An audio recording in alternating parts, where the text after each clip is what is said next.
Doing our live virtual coverage here of all the amazing film people. That's right, all the people that make film possible. And if you haven't already, you should definitely go check it out right here, right now. I'm talking about the La Femme International Film Festival online experience extravaganza. Yes, supporting women and diversity for 16 years. Something that's been going on for quite some time. Look at all the great films, which, by the way, I'm just going to go right here. Life in Synchro. Look at this one. This one right here that I'm pointing to. Not sure if you can see that with the video moving right now. I can't wait to talk to this filmmaker. It's a documentary, and I can tell you right there. Look at that. Look at that. Synchronized skating. Have you seen it? Do you know about it? Oh, you're going to want to know about it. Yeah, that's coming up a little bit later as well. So super excited about that. And look at this little option. You can actually go ahead and just for $4.99, you can go ahead and check it out. But you can do that with all of these. Look at that. Look at that. $4.99. Or you can, well, let's see what else we got. We got this. We got this. We got Matilda. That looks pretty cool. And if you just want to see the trailer, you just have to hover it like this.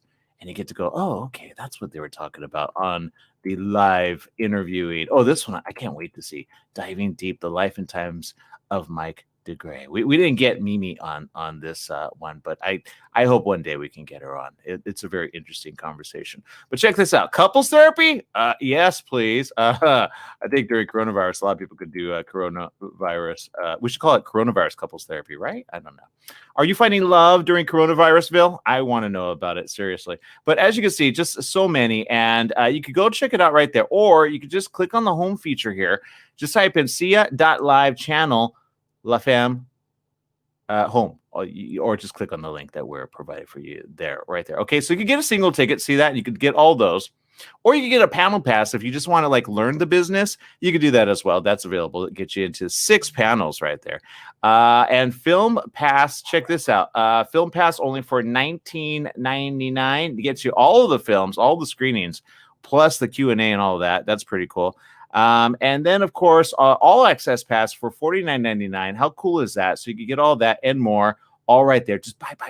I would just go for this one. I mean, you get more bang for your buck anyway. And think about it. You're doing something for a lot of the people here that actually it just makes sense, right? Because you're providing a means of allowing us to do the same thing. We normally bring everybody into the Regal Cinema Theater, and then we put everybody up, huddle them together. They have parties and everything. But during coronavirus, you could feel a little isolated. So don't feel isolated anymore. We got we got the solution to the sad bug in the world, right? Because there's a sad bug going around, and we need to stomp it, kill it, and eradicate it. But until then, let's enjoy a little bit of interesting documentaries and short films, including this one. I'm talking about Piece of Me. That's coming up around the corner. Obscure is another one. Obscure by Kunlin Wang. We're going to be joined by that around the corner as well. And let's see, we've got Couples Therapy. We're going to be talking to that with Michaela Zanu. Crash and Burn by Teresa Juntao. And let's see, here's one. Let's see, Anjali Nath, Privacy Please. So all that and more. We're going to take a quick little break. We'll be right back right after this. Check out the trailer, okay? This is a pretty cool trailer we're going to show you 2 trailers right here, right now, okay? Here it is. One of the whole film festival, normally when we're not in coronavirusville, right? Which if we can't eradicate it, we might be doing this for the next, who knows, year and a half. Hopefully we're over this year, but I'm not throwing caution. I'm still just saying, okay, just saying. This might be the new norm for quite some time. But anyway, La Femme is where it's at. And check out the panel discussions. Here they are. Check it out.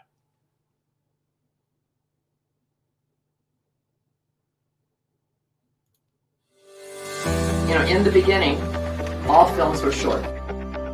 It's not a charity. We're not here to help you. We're not here to help your cause. We're there to make our money make money. It probably takes a year to 2 years to really start seeing money. That title of executive producer on a feature is not the same as the title of executive producer on a television show. Because what you're seeing on television right now is history in terms of where decisions are being made today. Don't give yourself a bad review before you start. I'm sorry, I'm super awesome, and this is my pitch. What are recommendations for packaging? Getting to the right person at the right time, and you have the right piece of the package that they want to see. And be able to adjust, because the plan will never execute exactly as you plan it. If you set aside money for social media, for a publicist, for marketing, things like that, and really you don't have to sit behind those dollars and you can have more control of your own release. You can't go wrong. Like, but as for me, I knew that my episode was either going to be awesome or fine. Like, you know what I mean? Like, that's the risk you take.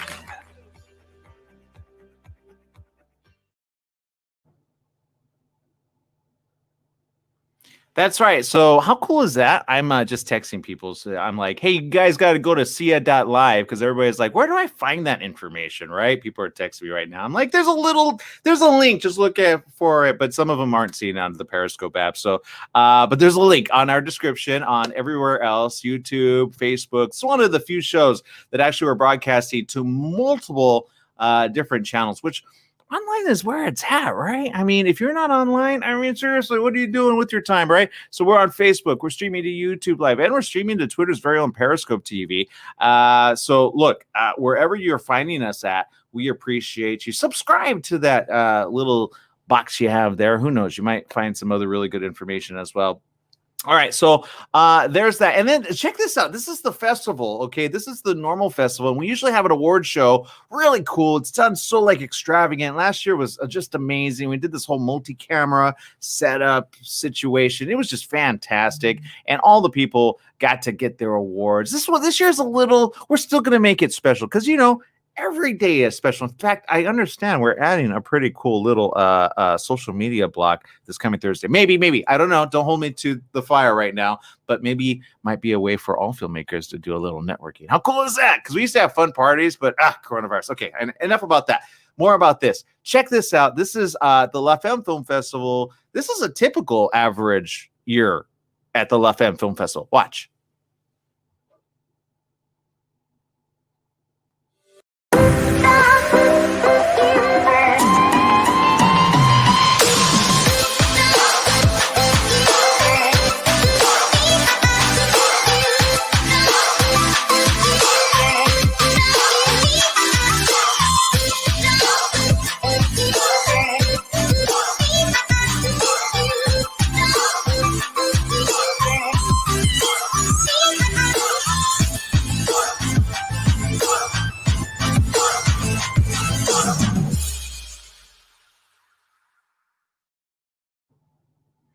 That's right. So there you go. That's an average day. It's usually a festival of 4 days, okay, and 4 nights, and just amazing fun each and every day. A lot of filmmakers usually come into the LA area to be able to experience it all. And then they get to partake of all the really cool panels, as we mentioned before. A lot of great stuff.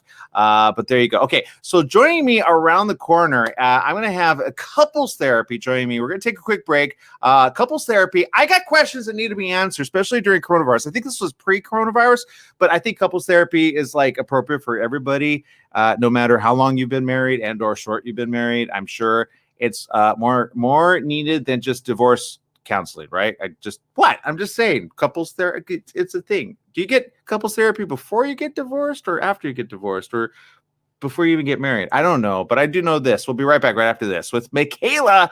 She's going to be joining us. Check it out.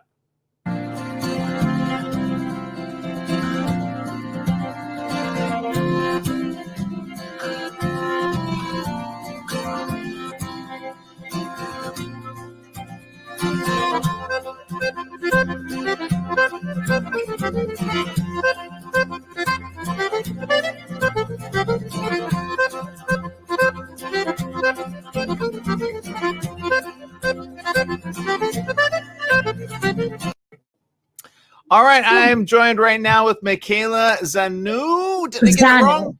Zanu. Mm-hmm. Close enough. Michaela, where are you tuning in from? I'm actually in Seattle. Okay, here we go. I'm actually New York based, but I'm visiting family. So right now I'm in Seattle. Hey, you know what? I love Seattle. Never been there. Need to go. But couples therapy, I understand. Did this take place also in Seattle? And what's the divorce rate there, or breakup rate, or is it none of the above? So it takes place in New York, And it talks about Natalia, a successful couples therapist who treats neurotic New York couples while her own marriage is falling apart, and for the life of her, she can't follow her own advice and save her own marriage. So we see like a lot of couples and what they're dealing with, and at the same time, it's this like juxtaposition of her giving great advice to her patients, but then going ahead and making the same mistakes in her own life. You know, I shouldn't even talk, but I have found that the majority of people in the professional field are great at giving advice. They are fantastic. All their advice, if you just listen to it and absorb it and take it in, it works. But it's just harder. Like I know very tough Army people that have family members that are like, they don't respect them. You know what I mean? Oh, yeah, totally. And it's like a friend of mine always says, you can't read the label if you're in the jar. So it's completely different when you're in the situation than when you're outside and watching. You can't be like sober when you're in the situation like that. Yeah, I call it not getting outside of your bubble or your world. So sometimes, like, even doctors need help from other doctors. You know what I mean? Yeah. Sometimes, and it's okay to accept that. But obviously, putting this project together, look, divorce rate is at an all-time high right now. I don't know if you heard, coronavirus is happening around the world, and people are getting mad, stressed, and upset. Is there do you think people can learn anything from watching this, or they're just going to feel more frustrated? I mean, I don't think they're going to feel more frustrated. If anything, like I feel that when you see that other people have the same issues as you do, you're not alone in this, and they will be entertained and kind of like take things a little, lightly, and maybe they will be inspired to go to couples therapy themselves, because I feel that couples therapy works best as a preventative measure as for kind of like a reactionary measure to having issues. And a lot of people do it kind of like they don't really have any issues, but they want to kind of like be ahead of the game and, just cultivate that great communication methods. Because, when I was writing this, I talked to a lot of couples therapists, and they all told me if I could sum up couples therapy in 2 words, it would be bad communication. That it's not that they don't love each other, or that there are, some huge issues. It's all about bad communication and not communicating properly. Yeah, I've heard it said sometimes people do speak, but they hear something different. Does that make sense? Because sometimes you need almost that middle person to say, I mean, I know growing up, I remember hearing my dad and then my mom on complete opposite ends. I understood what they both were trying to say, but they were so much in their own mind, they didn't know what each other were saying. Does that make sense? Yeah, no, it totally does. And like I could say something that for me means, take the trash out, but for you it could mean like you're not man enough, or you're like you're a bad husband, or just whatever. People just project their own things into things you say. And that's not always the case. Like it could be as simple as just please take the trash out, but people are have their own baggage and their own trauma, so they're just gonna project their own things. So it's good to kind of like get it out of the way and be like, hey, just when you say that, this triggers me, or blah blah blah, just to look into each other's like souls and like figure out how our minds work, just so that we can like I'm glad you said that. You mentioned a keyword, souls, right? People oftentimes say, oh, you're my soulmate, I love you. And then when times get tough, all of a sudden, soulmate goes out the window and in comes like just, I don't know what you call it, but I think especially when there are kids involved. Now, can you tell me one of the stories that personally touched you that was in this or is in this particular project of yours?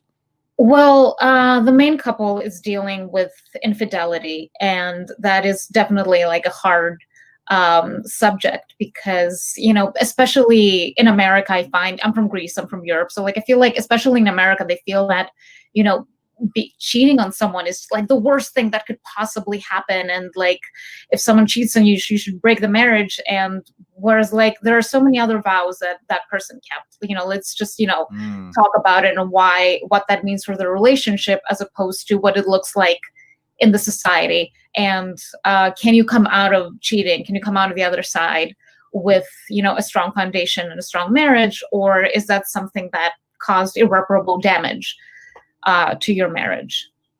You and I could be talking for a whole hour on this subject. Seriously, I should have you on my morning show. Seriously, but look, for those that are wanting to watch this, I know I'm going to go ahead and check it out as well. Do you know which day it's premiering here? Because I know it's on demand, but do you have a I know special that viewing? I would really love people to come to the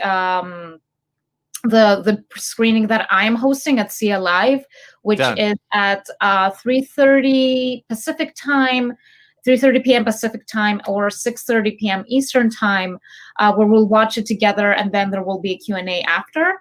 I'm not familiar with the schedule yet, so I don't know if they're just like releasing everything or if it's on specific date, but yeah.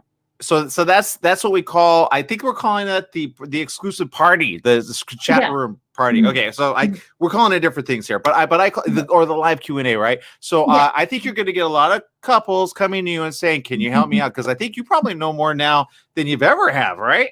Oh yeah, absolutely. Yeah, a little too much, right? It gets a little exhausting at one point. It's like, can you guys just go get a room? Seriously, because then they get all lovey-dovey and I love you now, right? Anyway, that's the hope, right? That's the hope. Yeah. Okay, Michaela, thank you very much for spending time with us again at the La Femme Film Festival 2020. We'll check it out and get the tickets right here, right now. Thank you. Awesome. Thank you so much for having me. Bye. Absolutely. Bye-bye.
That's right. It is the morning. I know. So thank you. I almost went into the morning show because it's like over here. I think it's midnight where you're at, and it's like 7 o'clock at night. But I feel with that music, I feel like kind of like it's a morning show again, right, Paulina? Time. Yes. Let's rock and roll. How is my sound?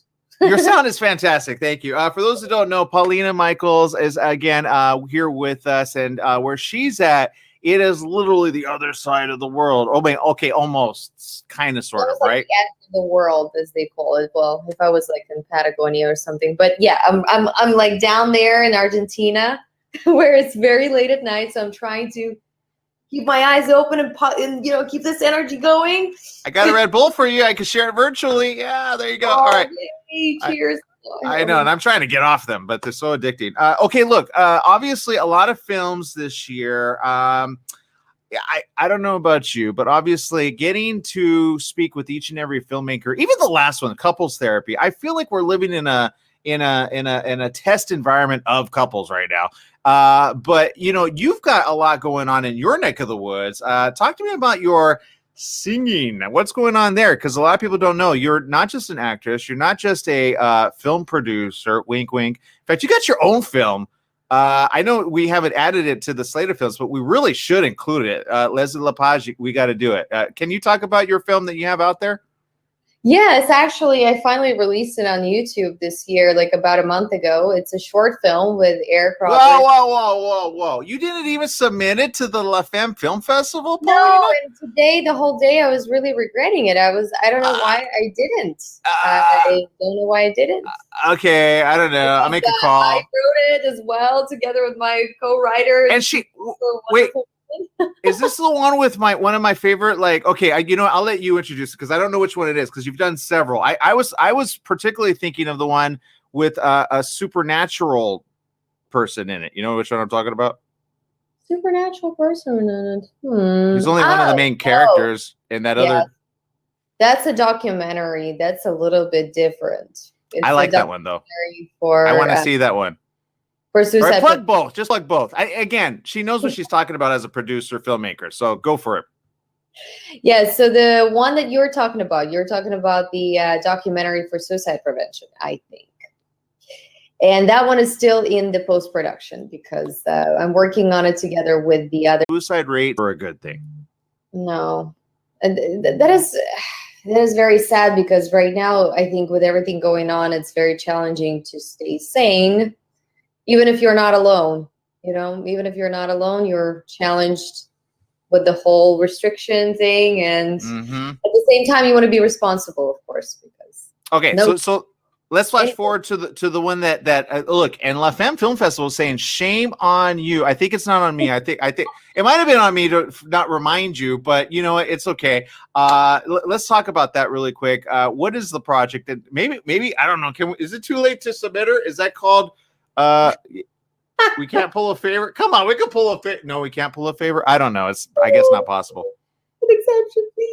No, I mean next year. I have a chance next year, hopefully. But it's a short film with Eric Roberts that I wrote together with my friend Cass, and we did a Kickstarter campaign to fund it. What's Cass's last name? She didn't go by the last name in terms of the stage name for producing. So because I worked with the Kaz, so in a production. It was a music video though, so I didn't know. Kaz is a very Nagieva, so it's Russian. I don't know, maybe not. Okay, anyway, let me stop rating in on your parade. So talk to me about this because Eric Roberts is a pretty big name. Yes, and we were super excited to get him on board, and it was really like the fate knocked on the door because we put it on Actors Access, and literally he reached out, which was really, I don't know, like a miracle to us. And I thought it was meant to be. The reason he reached out is because he liked the description, like the synopsis of the movie, and because it had to deal with a lot of psychological things and discovering why we are as we are today without judgment. So it was a long process. We've learned a lot. It was the best movie school that I ever went to, best film school that I could have ever been to. We made tons of mistakes, but that's how we learn. So I'm super excited, that it's finally out there in the world. Well, Paulina, I think, look, you as well as anybody else watching, if you have a film or a project or a something, right, you should always think about the La Femme Film Festival. Oftentimes, I'm like you. I kind of I get so busy with things, and then sometimes I meet filmmakers, and I try to mention it, and I try to say, hey, you got to go get submitted, right? La Femme Film Festival. I'll be honest, I didn't know if La Femme was going to do one this year. And the fact that Sheila was like, I know her right now. She's gonna be like, what? Of course. Why would I not do one? That's Leslie La Paz. Leslie, we should get Leslie in on here, seriously, because Leslie is not just the person who started this whole thing, but she was joined by a bunch of other people that says, yeah, we need to do something for women. Like, we really need to do this. And then all of a sudden, they all kind of disappear and she's kind of stuck with the whole ball, but she runs with it. Do you find that to be the case often in Hollywood or just around the world with projects? Yeah, I want to help you until the real work comes down to it. Well, should I be honest with you? Yes, it is something that happens all the time, unfortunately. And one of the things that I discovered really cool here in Argentina, because I started, trying to get more and more people in this world here just to see how acting and filmmaking is going here, I was surprised that people are actually following through with what they're saying. So I am having a moment of like, okay, I'm having a faith in humanity again. So why don't we, bring it back to LA and just really make it happen? I think it can be done. Yeah, I hear you. Okay, well, we got to take a quick break. We got to regroup. There's something happening with the link, so we're going to send out the link one more time so that I think Kara is over there just waiting to be joined with us. So let's go ahead and get her the recent link. I don't know if it changed overnight, but we'll be right back with more. Again, Paulina Michaels, everybody, that's her. And yeah, she knows the world of filmmaking, not just in front of, but behind, and then musically. You should hear her sing. All right, Paulina, I'm not going to put you on the spot. No need to bust out a tune unless you want to. I'm just saying, but maybe we could hold it to the end. Okay. Yes. Okay. We'll be right back with more here of La Femme Film Festival 2020.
All right, if you're just joining us, there we go. We got people tuning in here. Okay, so it seems that like our link ended up not working, but we appreciate you guys there. Okay, so let us regroup just real quick. We're going to take a quick little break. We got people just waiting in the room. If you're just joining us on our live broadcast, again, anything can and does happen. Right, Paulina? Yes, absolutely. Okay, so we're going to take a quick break. We'll be right back in just 2 and 2. I always wanted to do that. You remember that? Love Connection? 2 and 2? No? 2 and 2. What's up? All right, we'll be right back.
That's right. We're here with Teresa Junetown, and look, we've got evidently an awesome person next to her. Teresa, I'm going to let you introduce. December Fades is his artist name, and it was his song that we made the music video for. Fantastic. Okay, so let's talk about this because December Fades, you know, it happens to be my favorite month. It's the month I was born in, but the actual name is Crash and Burn. What's going on with that? Why are we crashing? Why are we burning? Is it a good thing, bad thing? It's good and bad. It started off good, and then, you know, excitement and the intensity and the passion, and then it all kind of crumbling. I got it. Okay. Hey, you know what? No judgment. Paulina, you know something about the music world, right? But Teresa, I got to ask, if you were able to have a moment in the sun, would you lend your voice to his next track? My voice to his next track. I would definitely lend it, but I don't think I have the talent that is required for his kind of quality. For like I directed and edited and performed in it as an actress and a dancer, so I was not singing on the track.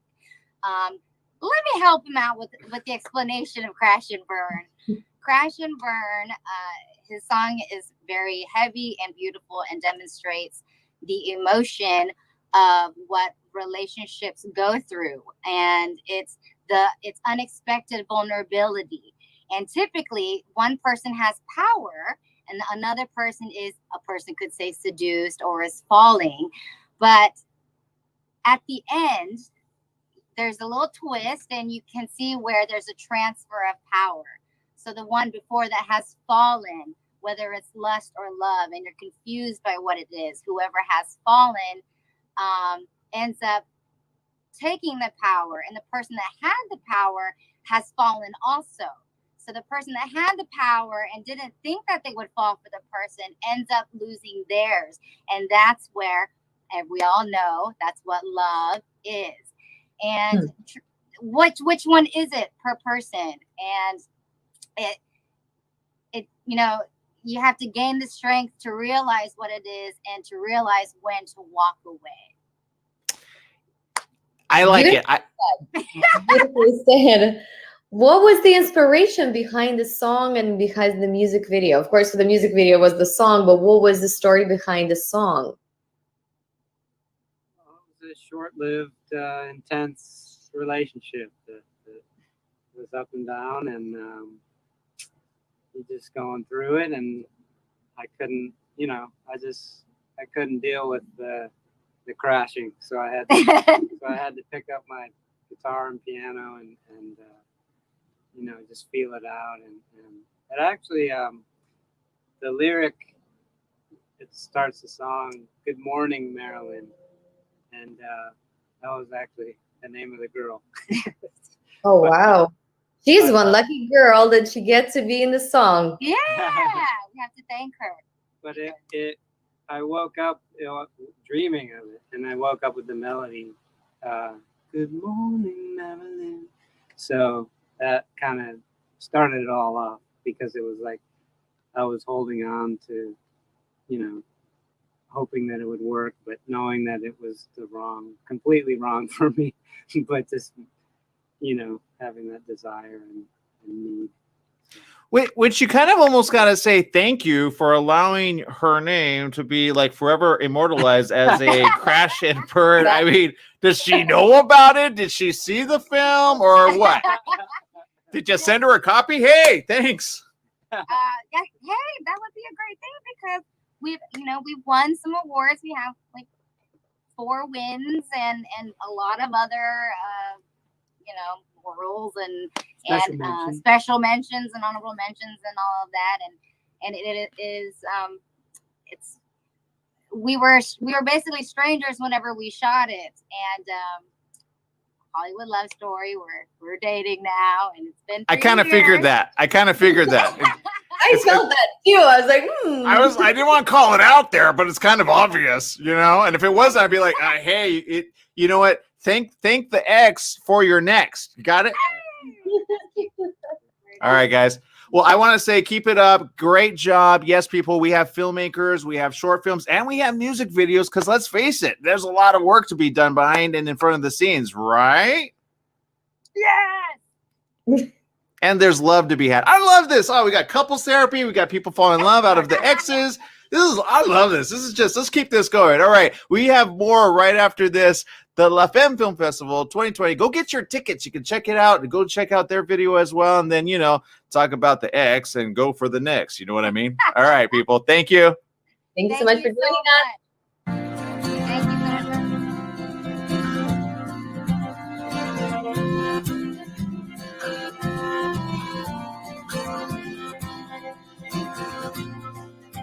Thank you so much.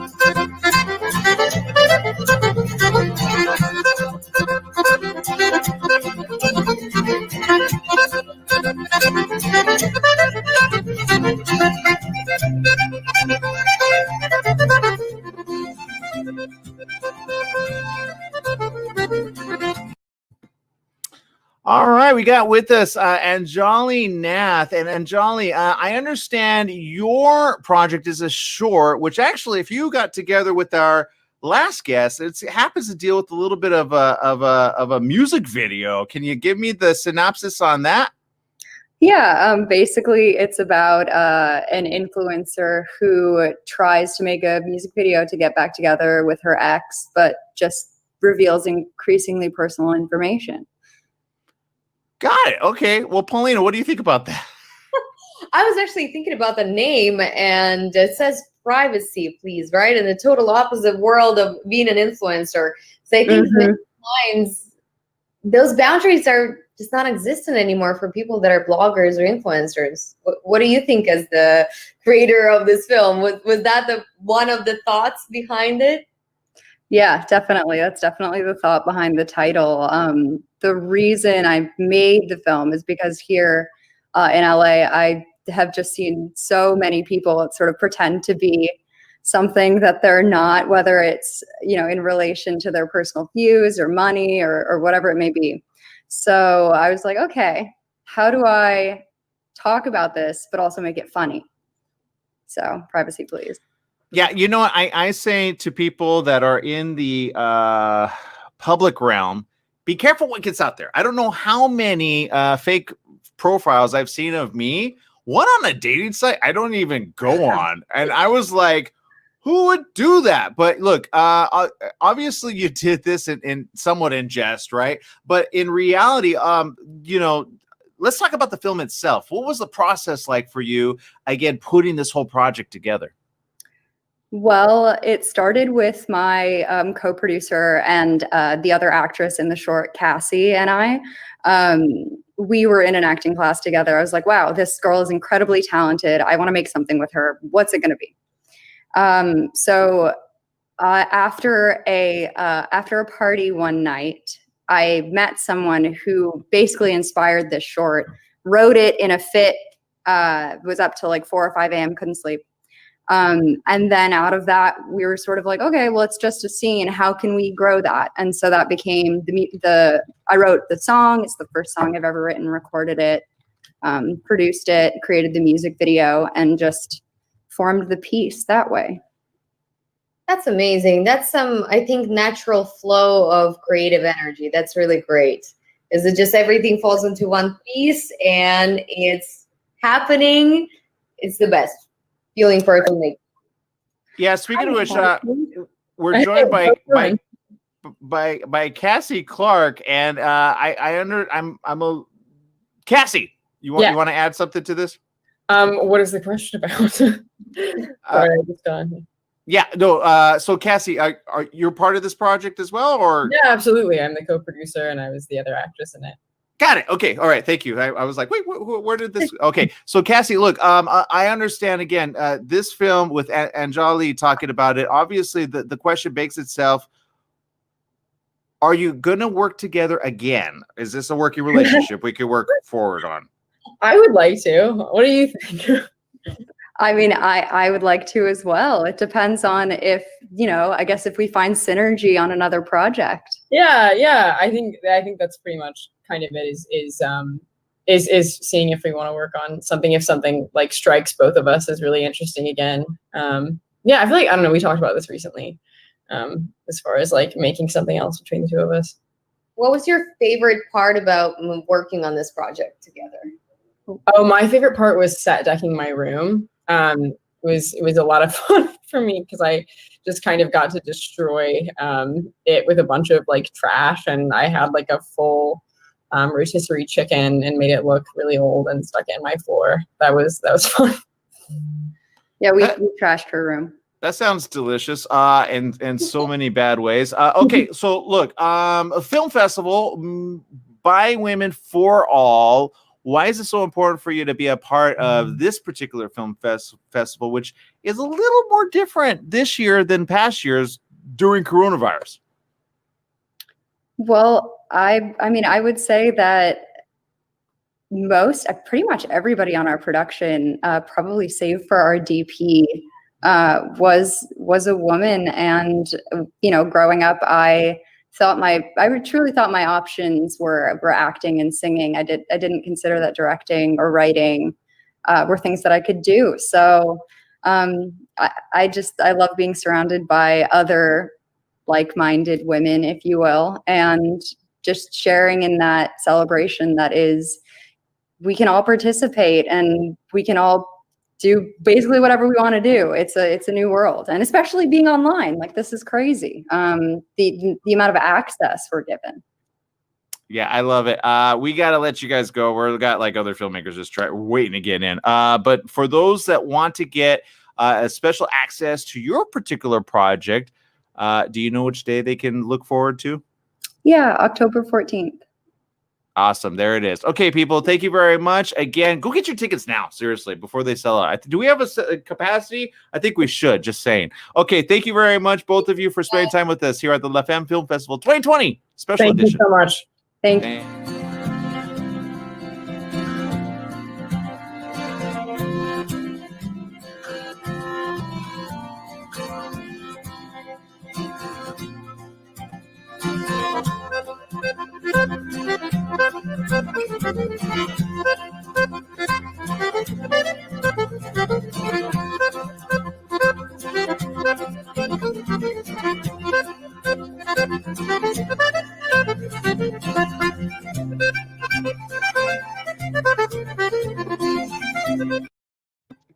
Joining us right now is all the way from the other side of the world, I believe, Kara Harold. Kara, your project, 39 and a half. You know what? This is something I'm glad you're talking about. Joined by Sherry Page Fogelman, tuning in as well. 39 and a half. What's this about?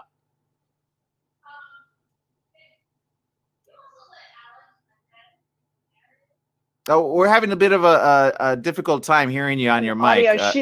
Can you guys hear me? Yes, go ahead, Sherry. She's asking you if Alex is backstage. That's our cinematographer, and he. Yes, he is. We're bringing him on right now. There we go. Great. It's the party. All right. Alex, Kara, Sherry, look, you guys, 39 and a half. That's a very interesting number. Can you tell us why? Kara, can you? Go ahead, Kara. I don't think her audio is working. Oh, your microphone. Okay, Yeah. somebody go. Okay, so 39 and a half is the age Kara's. This is an autobiographical film that she does not play herself, but she wrote. And 39 and a half was the age at which, as a filmmaker, she decided that she wanted to start having children. So she encountered a lot of problems with that, relationship problems with her artwork, and trying to continue to propel herself forward as a filmmaker. And in the independent filmmaking world, and it's a comedy. Well, you know what? 39 and a half is a number that I have recommended to a lot of people to be aware of. And I mean both people, because sometimes 39 and a half starts to real around. Sometimes people are in relationships just to have a baby, and others are in relationships just because they don't know why. And I say it should never be just for the baby, but you know what? What do I know? What do you know? Kara, I think Kara is still muted. Are you still muted? Unmute yourself. On the Oh, screen. yeah. Okay, now it's working. Okay. I'm a filmmaker. I can figure There out you go. technology.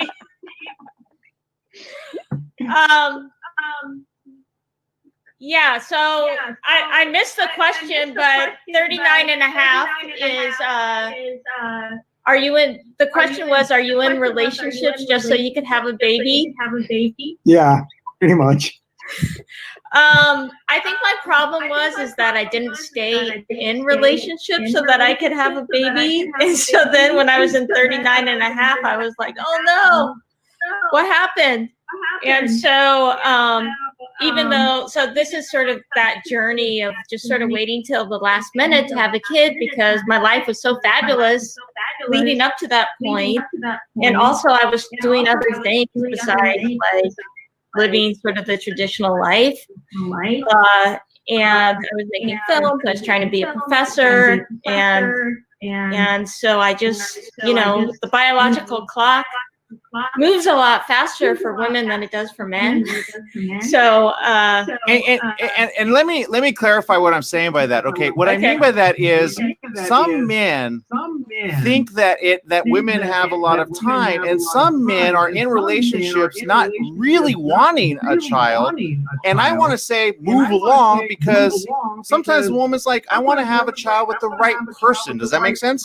Yeah.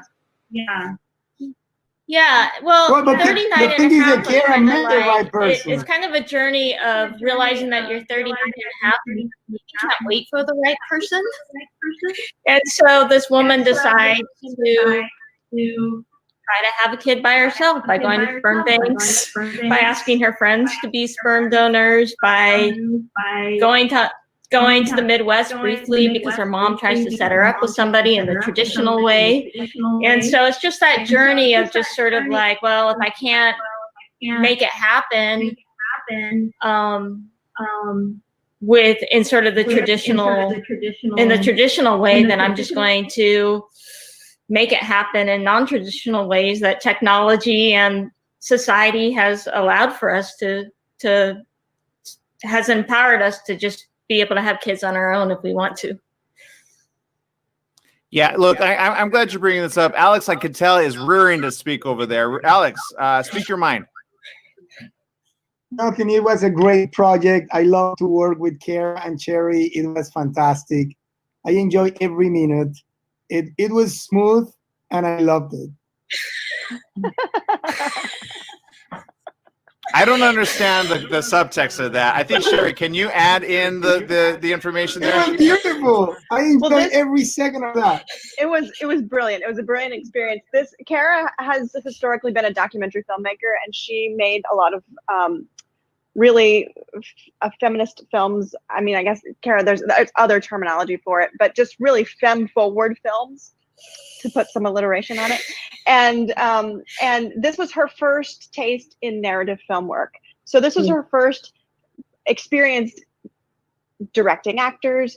And as an actor, I thoroughly enjoyed it. And I really honestly, I much like Alex, loved every moment of it. It was this adventure that we were all going on together. And it was magical. And I love the finished product just as much as I loved the experience of it. So, and Sherry, she plays the character in the film that's like, why do you want to have a kid? Like, why would you give up everything you have going on for you to have a kid?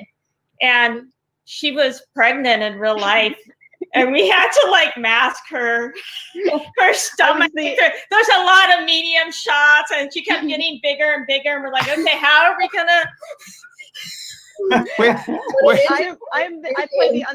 play Angela, the unsupportive best friend of the lead, and it was kind of hilarious because in real life, like Kara was saying, I was very pregnant. That's smart editing, right? Smart editing. All right, guys. We've run out of time, unfortunately. For those that want to go check it out, do you know which day you are premiering with the little? Is it after party, pre-party, or all party? October 15th, 6 p.m. California time, 9 p.m. Eastern Standard Time. Different times in the Midwest, and elsewhere in the world, but yes. Fantastic. Okay. Well, I can't wait to watch this. Listen, we got people saying I'm single. I think somebody's signing up for the sperm bank donor program over there. You got to be careful though. They're letting people's information out. And now I know of one guy who donated his sperm and has like 180 kids out there. Imagine the child support on that one. I know. All right. Let's make that the next feature. Okay, guys. Thanks for spending time with us. More right after this. Okay.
All right, we are on our La Femme Film Festival virtual event.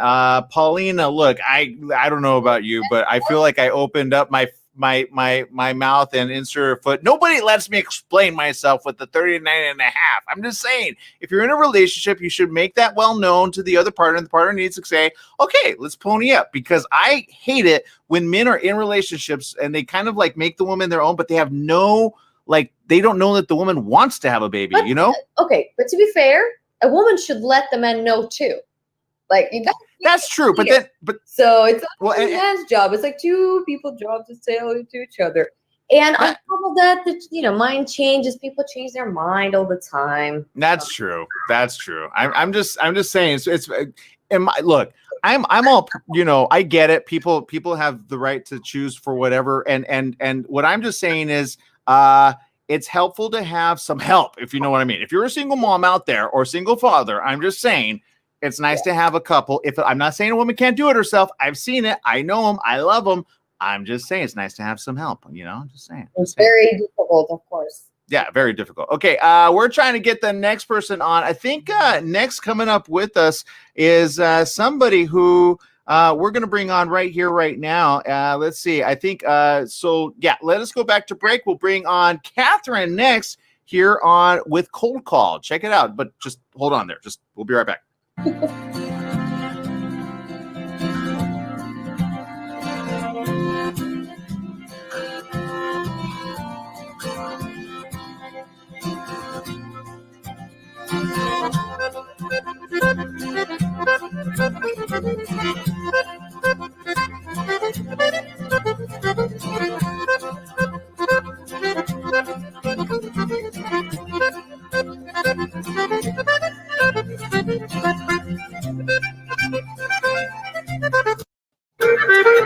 All right, joining us right now is Catherine Cronin. Catherine, I understand your project is a short, and this is something that I actually know a lot about, and I'm assuming you now do too. Cold Call, what's it about? It is about a father who gets a call. He's a businessman, and for the first time in his life, it's a call he can't negotiate his way out of. And it's actually based on a true story. He gets a call, and there's a woman on the other end of the line, and she's screaming and she's crying, and he assumes it's his daughter and that she's being held for ransom.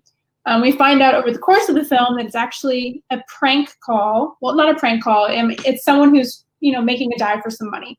Someone who's hoping that this father is gonna wire X number of dollars to free his daughter, but it's a total prank. And he figures it out over the course of the call. And it's based on the true story, and this actually happened to a lot of people that I know, which is unbelievable and awful. And a lot of people lost money because in that moment of terror, it's like, what do? You send the money, So I actually know someone like that too, that it happened to. So yeah, it's pretty great. I guess they call it a granny scam, but I guess it's happened quite a bit. Yeah. Thankfully, I look, it never happened to me. I always like to play like devil's advocate and be like, so how do we know each other? But I know of others, including, I'm not going to throw his name under the bus, but she took it for a lot of money and she played it out forever. And she's from Mexico, and I can't even say much about that. But here's what I can say. Please tell me this wasn't a personal experience of yours. My dad got a call like this. Which is awful. Yeah. And he was terrified. It's like in the moment, you don't really think clearly. You're just, all you can hear is like the extreme emotion on the other end of the line. But luckily in real life, my mom was there and she was like, what's going on? So she called me and I picked up and said, hey, what's up? And so my dad actually didn't end up transferring any money. But I have a friend whose grandparents got a call like this, and they did. They sent like $50,000. And of course, they never got it back, and the FBI can't do anything about it because it's, international call. And yeah, I heard of a family who had saved up $15,000, and this was an in-person scam. And look, they're a dime a dozen. But let's talk about the filmmaking process, okay? Because this is actually done really well. Cold Call, obviously, is this your first film or your 100th film? Second. Wow. Well, look, it doesn't look like your first. Let's just put it that way. Oh, I appreciate that. Does it look like my second? More like your 20th, let's say. So obviously you got more in you. What was the project like when you were trying to get this fast and furiously done? Because sometimes there's a deadline, right? Yeah. It was intense. I mean, we shot it in Los Angeles on the streets with police escort and the whole 9 yards.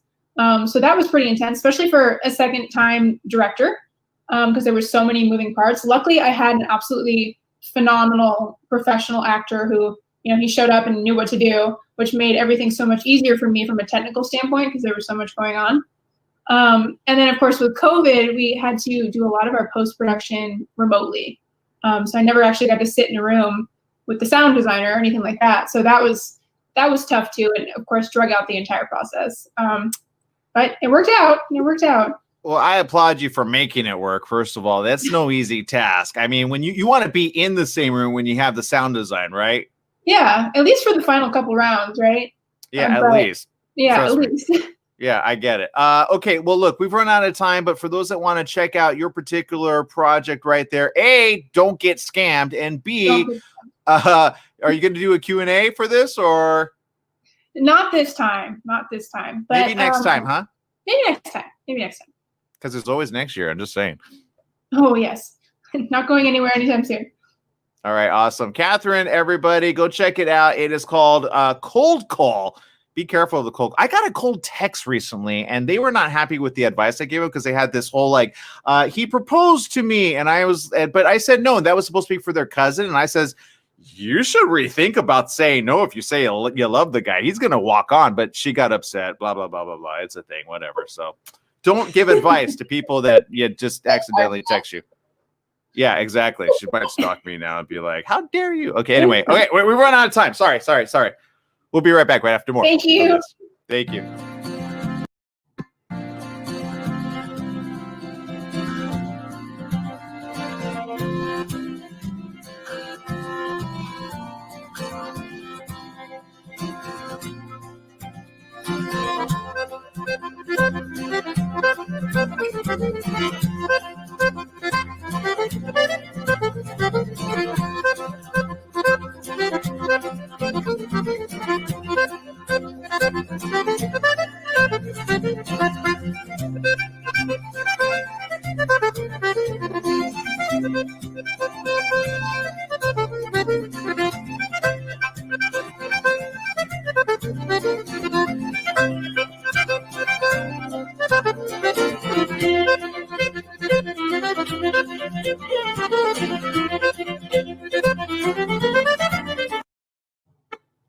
Joining us right now is Stephanie Blakey over there. Stephanie, I understand your project, The Butterfly Effect.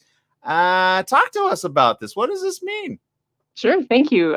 So my short animated film, The Butterfly Effect, not to be confused with the Ashton Kutcher thriller of almost the same name. This was an animated short film that my team and I made as part of a Women in Animation initiative. They set up this project over the course of 1 year, and they kind of hired us into positions that maybe women might not necessarily have an easy time to get into. So I was lucky enough to be the director, and then we had women in the other 4 major roles of screenwriter, producer, art director, and animation director. Oh no, am I missing someone? Art animation It's like the director? Oscars. Anyway. Yeah, Don't oh my worry, God, they'll the whole forgive you. team. They'll forgive you. They'll forgive you. Yeah. Okay, look, let's jump into this because I had a conversation recently with another producer, and they were investing in a lot of films. And I says, look, if you should invest in anything, I think one of the easiest things to invest in, but sometimes the more labor intensive during coronavirus, is animation, because you could do so from different locations. So I think there needs to be more money in the animation. So can you talk to me about that? Bring it on. Absolutely. I'm lucky enough to still be working in animation now.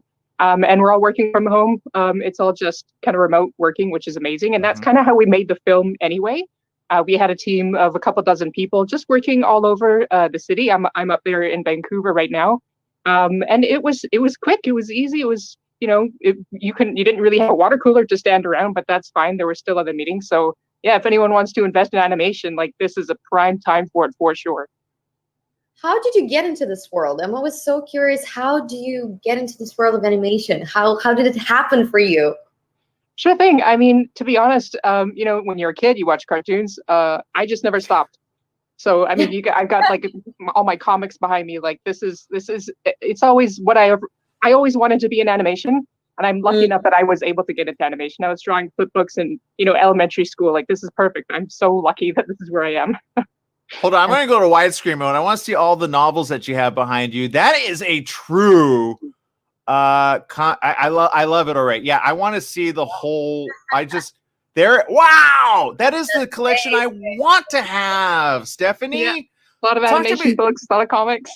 Stephanie, you and I need to be friends, okay? Seriously. Once coronavirus is over, I want to just come and just like sit there and read your library of books. But talk to me about this type of animation, because there's so many different types out there. What drew you to this particular type? Sure. So I'm mostly a 2D person, so kind of hand-drawn frame by frame, or like digital puppets, maybe like that. And then it just worked for the timing that we had on this film. We just had 1 year, so it made more sense for us to do something simple with 2D animation. But it's actually a kind of a hybrid style of 2D and 3D backgrounds that the art director put together. So it's really, really cool, really pretty, and I'm really satisfied with how it looked at the end. Well, I can't wait to see this. The Butterfly Effect with an A, not an E. Get it right without Ashton Kutcher, but so much more. Again, Jessie didn't think she was any different from her friends until the change. Wonder what the change was. I You'll think have it'll to probably find be out. okay, but yeah. You'll have to Take a find look at out. the animation program. That's where you'll find us. There it is. The Femme Film Festival takes on all different types of projects, including animated shorts. This is really awesome. So thank you again, Stephanie, for spending time with us. And congratulations putting this great project together. Can't wait to see what's next. Thank you so much for having me. All right, more.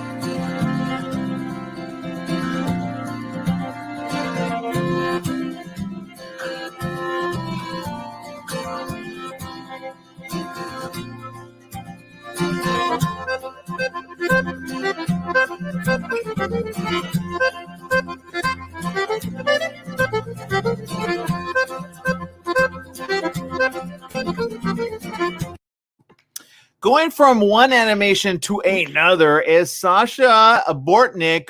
Hello, Sasha. Hi. Hello, can you hear me? Sasha, yes, I can hear you. I hope you can hear me. The yours is an animated short, and the film begins in the spring of 1944. And you can probably bring up the rest because I understand this is also a little bit of Auschwitz. We had another film about Auschwitz, but it wasn't animated. Oh, yeah. I don't think many of them are animated.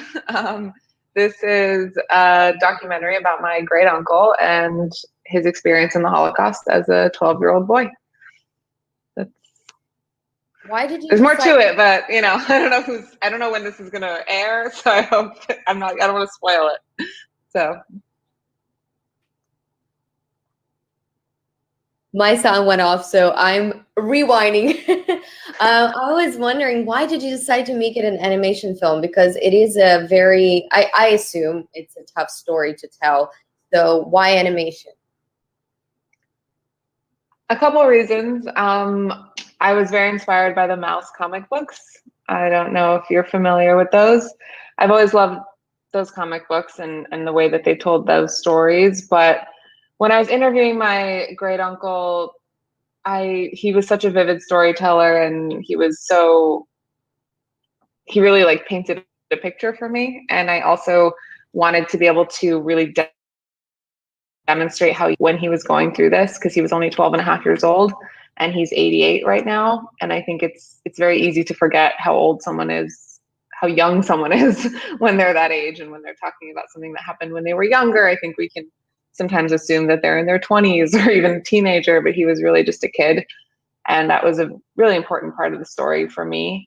So to me, it was a kind of a way to time travel, and also it's kind of unusual. So I thought it would be good to do something, with a Holocaust documentary that we haven't necessarily seen before to get people's attention. And Sasha, I'm glad you brought that up because, I mentioned earlier to the other filmmaker who did a documentary about Auschwitz, very sobering. And I said, the generation of today has been so far removed. There's this whole weird thing in the world, which is it's fake. It's not real. They made it up. And I'm like, did you not see okay, fine. We need to kind of bring this back to the minds, because I feel that in some countries we're going back to that type of mentality. It's sad, but can you speak on making this available to all and doing so in a way that even the youth of this generation can understand?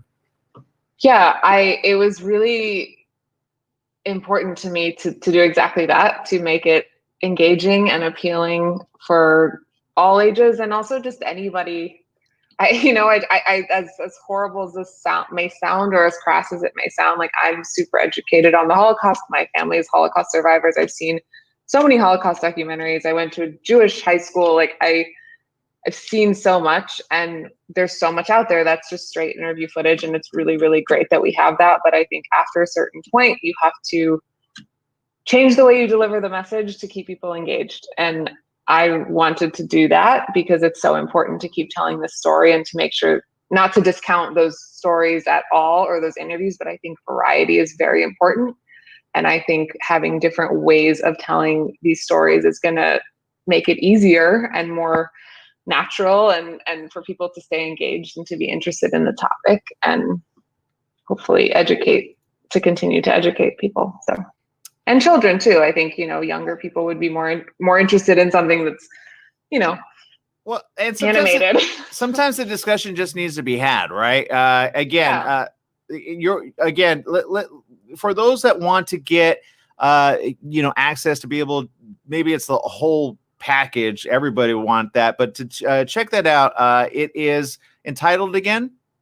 It's called A Head Shorter. All right, so there it is. Sasha, thank you for spending time with us. And thank you for so much. telling the story in such a way that I know your family members are probably very proud of. Did they see it already? Many of them have seen it, yes. What were their statements just before we let you go? Just what were some of their comments? I think they're just so happy that I have it down. We're really lucky that he's my great uncle still alive, because my grandparents are not, and we didn't get all their stories down. So I feel very fortunate and grateful to have been able to do that. Well, thank you for educating the rest of the world too, especially the younger generation. Thank you, Sasha. Thank you so much.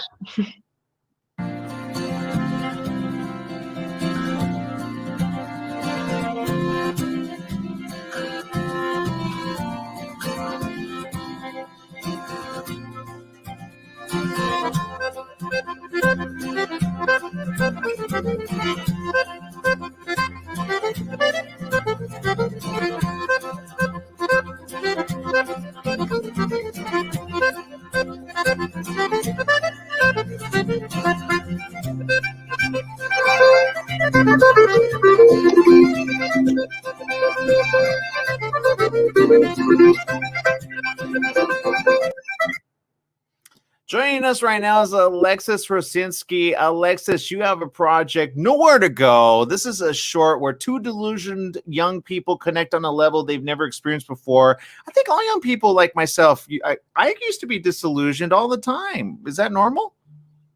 Being a teenager? I would say so, yeah. Yeah. In this case, it really deals a lot with the issues of existentialism and figuring out, where are you going? What is the plan after this?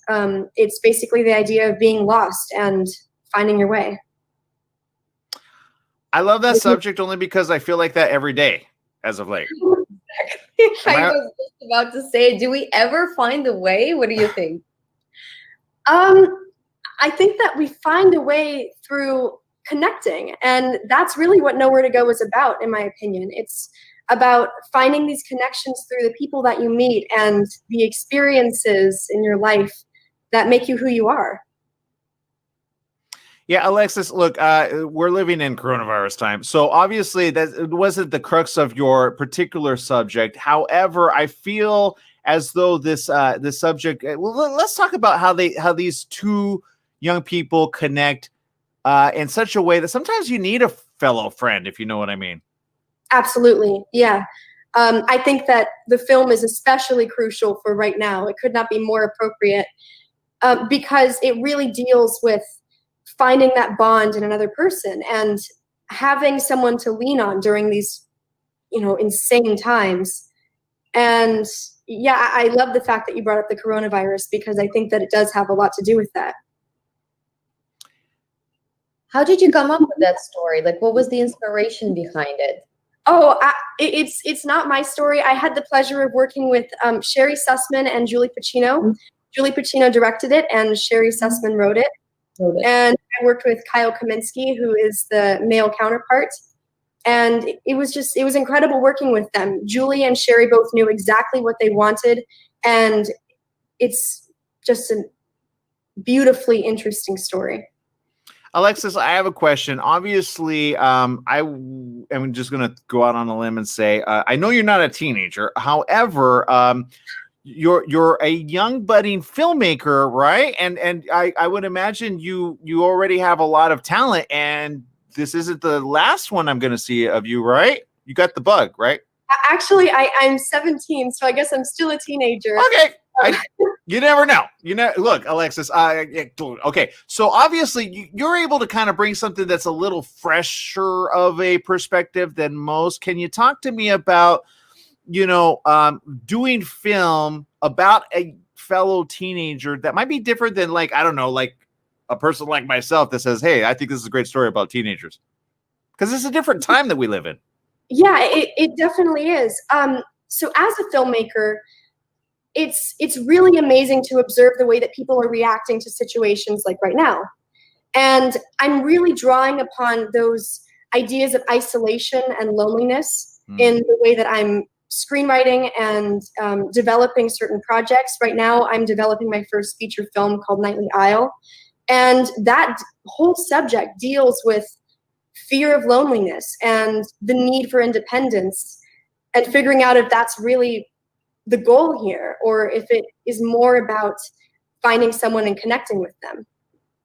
Can I throw something out there just really quick into your sphere of influence there? I feel that we all come to this earth in order to help one another out.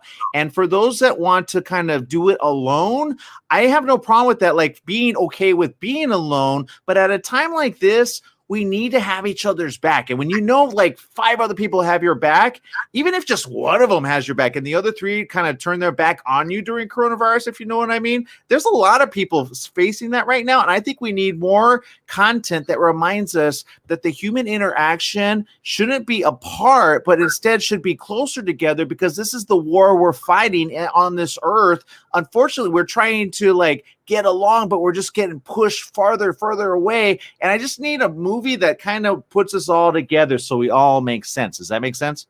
Yeah, I couldn't agree more. I love contrasting those 2 elements of, that feeling like you have to be independent to prove yourself, as opposed to just connecting with people and bonding and creating a family and a community that you can feel safe and supported with, because I think that's where your strength really lies. It does. All right. Carrie says, brilliant young woman. Alexis, we love you. And you know what, Alexis, you got our heart. So don't damage it. Okay. I'll try not to. Keep inspiring other people to care about one another. We got too much hate in this world. We need more. What are we going to call it? What should we call it, Paulina? Love. We call it love, because this is coming together. The world. Love. Yeah. So keep inspiring, okay, Alexis. You never know what youth you're also inspiring next in line. So, have a whole team that you could, mentor, okay? Yeah, absolutely. And Nowhere to Go is premiering October 15th at 5 p.m. Pacific time. And there's going to be a Q&A following that with me, Sherry Sussman, Julie Pacino, Aaron Meinhardt, Kyle Kaminsky, and it's hosted by Lara Clear. Fantastic. All right, Alexis. Thank you for lending your talent to the La Femme Film Festival. Don't make it your last, okay? Oh, will not. Yeah, thank you for having me. Absolutely. Okay, more right after this.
Joining us right now is Nora Mariana, her film Alina. Nora, this is a very important subject, and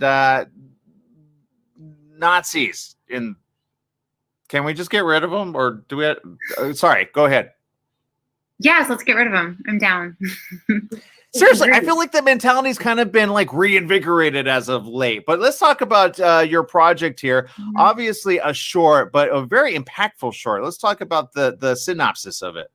Thank you. Yeah, it's about a girl gang in the Warsaw Ghetto who are trying to smuggle their friend's 3-month-old baby to safety before the Nazis take her to a concentration camp.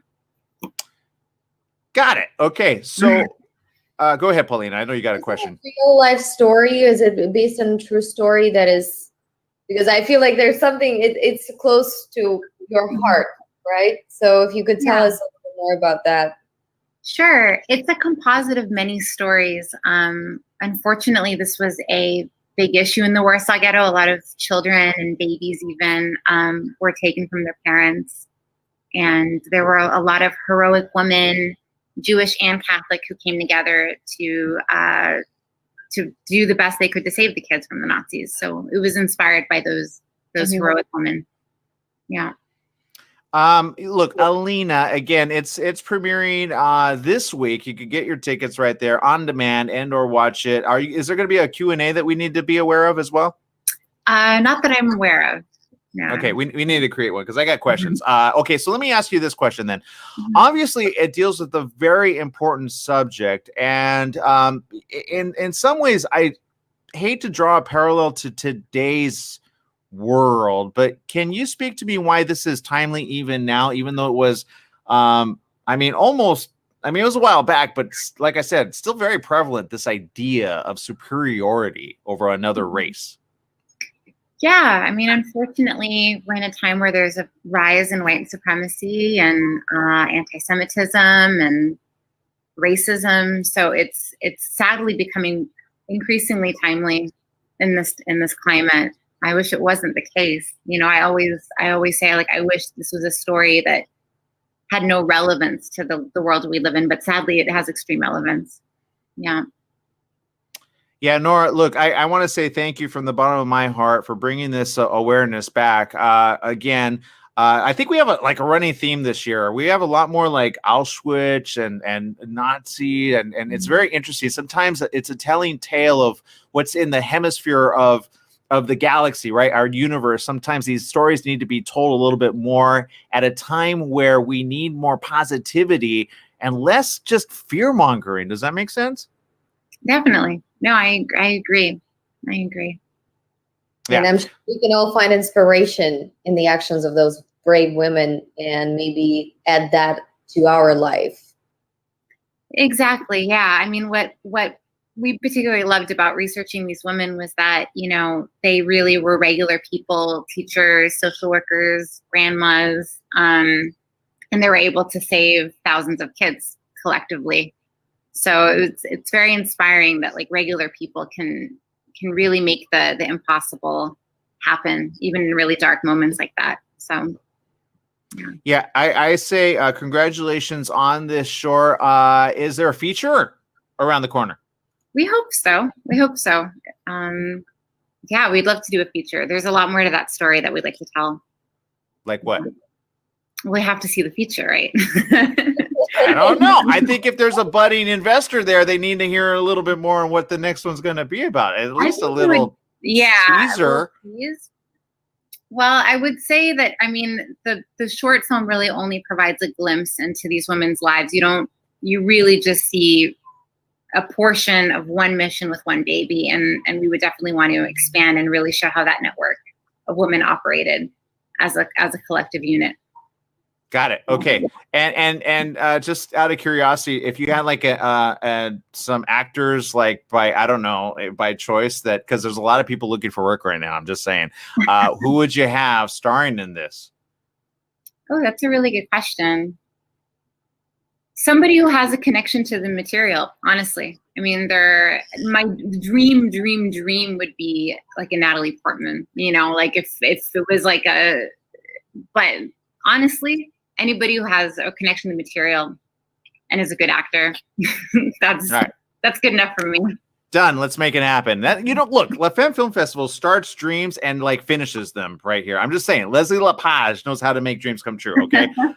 There's also a big panel fest that I know a lot of people could learn a lot of stuff from. I don't know. Is this your first La Femme? Yes, it is. Okay. Learn from those that have gone ahead of you and learn to accept what I call inspiration from those that are doing the fine fight. You get where I'm going with that? Okay. Yeah. Okay, awesome. All right, Nora, thank you very much for spending time with us here on the La Femme Film Festival Virtual Edition 2020. Thank you. Thank you. Thanks for having me.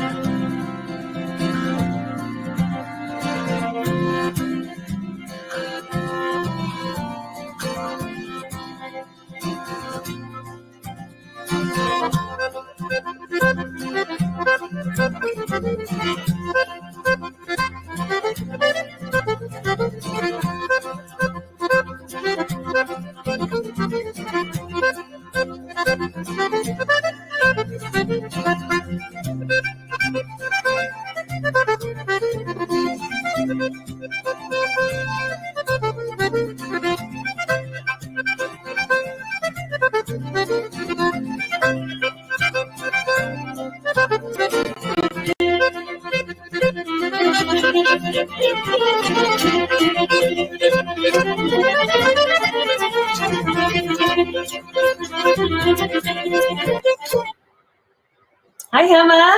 Hi, How how are are you? you? Welcome to La Femme. How are you doing? Very well. Thank you very much. Great. Well, it's a pleasure having you. Now, please tell us about Two Worlds, Not One. Well, Two Worlds, Not One is really about what a lot of people see and feel all the time, but don't make real from a very young age. And then as we get older, we've sort of closed down that sense that we've had of other things that we might see or feel in our days, and it can be an everyday situation.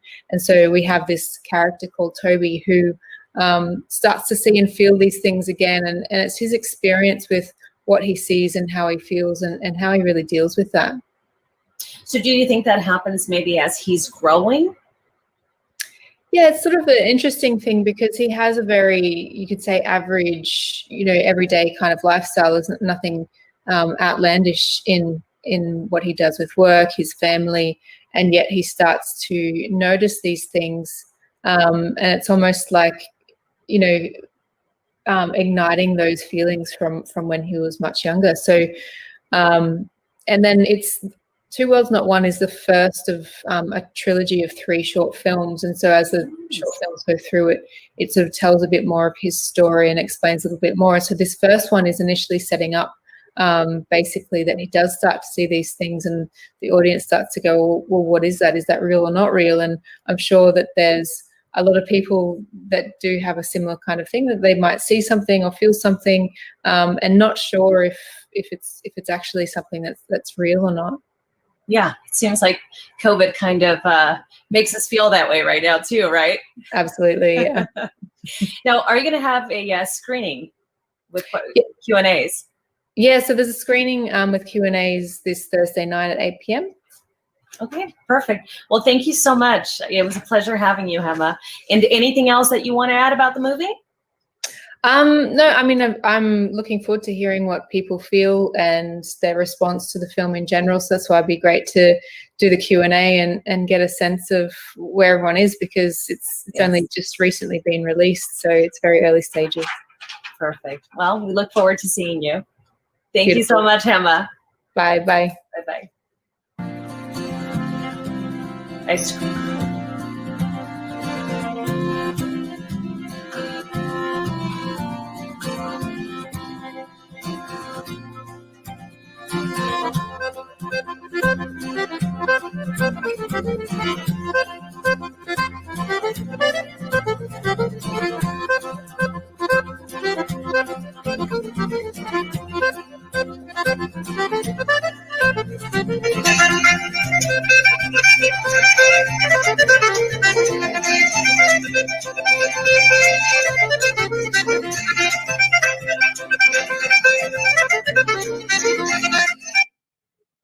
Hi, Jane. Hi, Martha. How are you? I'm doing well. How are you? Good. Hanging in there, right? Yeah. So please tell me about your documentary. I'm really glad that you're bringing light to a very important issue right now. So yeah, tell us about Countdown to Year Zero is about the fact that animal agriculture, in other words, the consumption of meat and the breast milk of cows, is destroying our planet. It is the leading cause of climate change, and it is the leading cause of deforestation. The Amazon's on fire, the Pantanal in Brazil as well, the world's largest wetlands, on fire to create cattle grazing land and to grow crops to feed farm animals. It's the leading cause of world hunger. It's the leading cause of wildlife extinction. It's the leading cause of human disease. Processed meat is cancer causing, and heart disease kills 1 out of every 4 people prior to COVID. And COVID is a zoonotic disease, jumped from animals to humans, and was first spotted in a slaughter market in China. And SARS was first spotted in a slaughter market in China too, in a different province. So for all these reasons and many more, obviously animal cruelty, we have to move away from animal agriculture. So Countdown to Year Zero basically says we have to transition to a plant-based world by 2026, or there will be no wildlife vertebrates left, with the exception of maybe squirrels and rats. But we're decimating all the wildlife to either grow crops to feed farm animals or to create grazing land for cattle. And in fact, if you want to look at just the obvious facts, we're 7.8 billion human beings currently. Okay. We forcibly impregnate. Ladies, that's called rape. There's no making love on these factory farms. We forcibly impregnate, rape 70 billion animals into existence every year that are slaughtered. Cows, pigs, chickens, turkeys, goats, and lambs. That does not include fish. If you include fish, it's in the trillions. So we are essentially all serial killers. Those of us who eat animals will eat at least 10,000 animals in the course of our life. So, you know, you've been talking about the Holocaust, and I know that obviously people are very sensitive about that phrase. And I loved hearing the other filmmakers talk about that horror. This is a horror of a different nature. This is a mass, mind-boggling killing of animals at a time when alternatives have been created that taste just like meat, that taste just like dairy. So essentially unnecessary. And the last thing I'll say is we profile the work of Dr. Sailesh Rao, who's a Stanford PhD engineer systems analyst, who has created a plan to create a vegan world by 2026. And he says, we know why we have to do it. We just need to know how we have to do it. And so he's gathering teams of people together, and we document all this in the film to answer the questions that need to be answered in order to create a blueprint for a plant-based world. And if the word vegan scares you, or you've been subject to the demonization of that world, you can call it a word, you can call it plant-based, you can call it whatever you want to call it. We're just trying to convince people that it's not in their self-interest to eat animals. And by the way, 99.9% of the people who eat animals would not be able to kill them themselves. In fact, there's a whole new advertising campaign in Israel right now where people say, I want fresh meat, and they bring out a lamb and everybody freaks out. Yes. And so it's real moral cowardice to say, well, you know, ahimsa, yoga, I'm a loving person, but here, I'm going to hire this poor immigrant who has no choice about what job he or she can have. And they're going to go in there. Not only are they going to kill animals and get PTSD, psychological problems, addiction, alcoholism, depression, carpal tunnel syndrome, and a whole bunch of other terrible things, but now they're getting COVID. They're dying of COVID. Slaughterhouses are hotbeds of COVID. So when you eat an animal or the breast milk of another species, you are potentially co-signing the death of a human being. You always were, because the food kills in so many ways. It kills children who are hungry because animals are eating most of the food. Now, Jane, where can we find your screening? What day can we find it? Are you going to be doing any screenings? I wish I knew. It is available on Amazon Prime if you want to see it there. I would love to have it screened. I hope it's screened. I don't have the exact date and time. Okay. But well, thank you so much.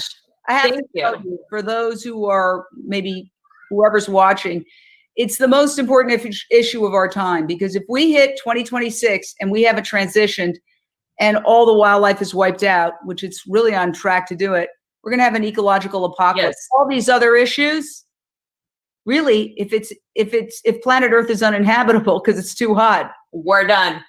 Thank you. Well, thank you so much, Jane. And I appreciate this because I think it's very, very important. And it's an issue that we need to focus on and start making changes immediately. Yesterday. So thank you so much. Vegan. Yes. Fabulous. Thank you so much, Jane. It was a pleasure having you. Thank you. Thank you so Thank much. you. Bye.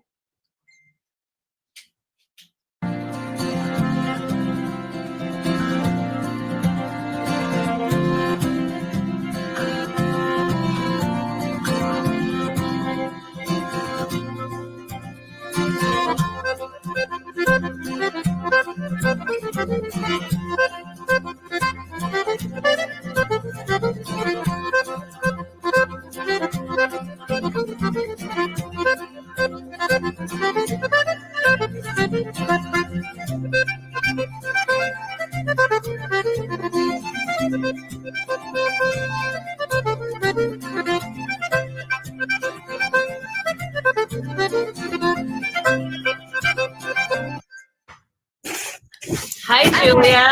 Hello. How are you? Good. How are you? It's a pleasure having you. Yeah. Thank you. So please tell us about Brothers.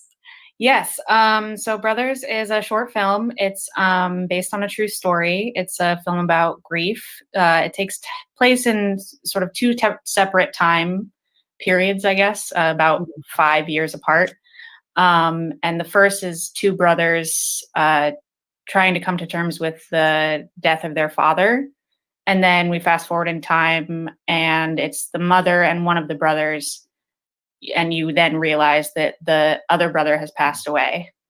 And so it's really a story of how we move on and deal with grief and what we remember about people. And I talk a lot in the film about essence and sort of what essence someone brings with them, Absolutely. even after they die. And it stays with you. You know, the memory, their essence just remains with you. So what made you choose this topic for your film? So it is based on a true story. It's about my aunt and cousin. And it was really just wanting to understand what they were going through, while also dealing with my own grief about the situation. And I think it's therapeutic. I think art for me has always been about understanding myself through other people's stories. And I think it's very telling when you see a film and you feel it too. And oh, that's me on screen. Right? I think what was so amazing about this film is almost everyone who I approached to work on it said that, even from the script level. Oh, I have this connection to this, or I imagined this person.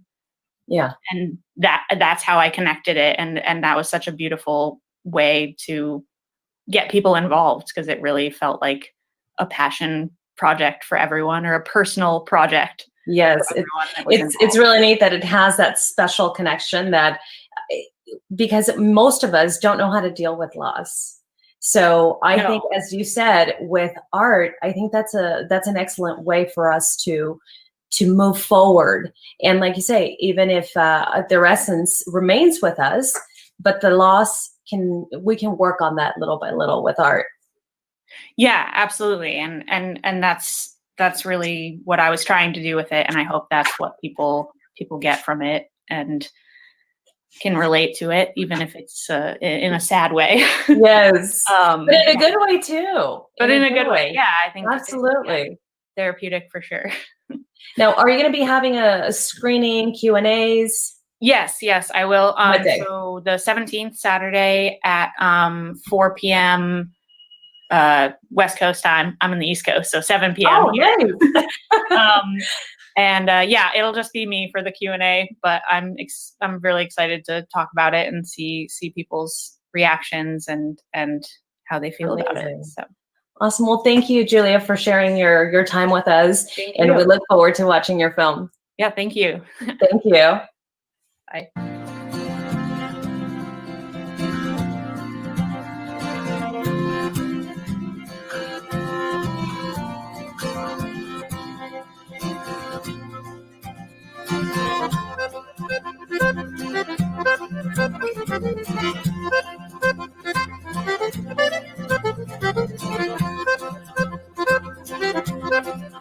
Thank you.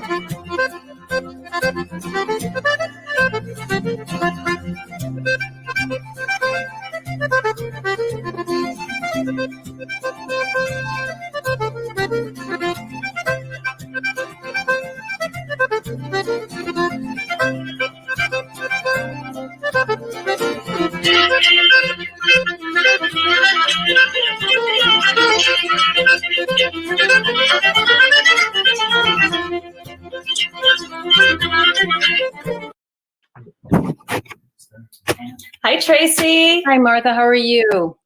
I'm doing well. How are you? Great. I'm good. Thanks.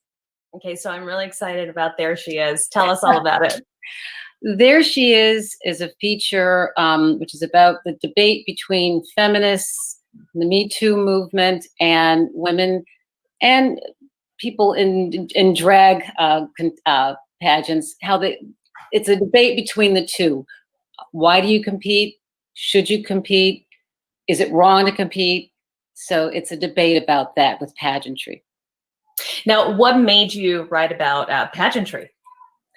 Well, it's interesting. I knew nothing about pageantry prior to shooting the film.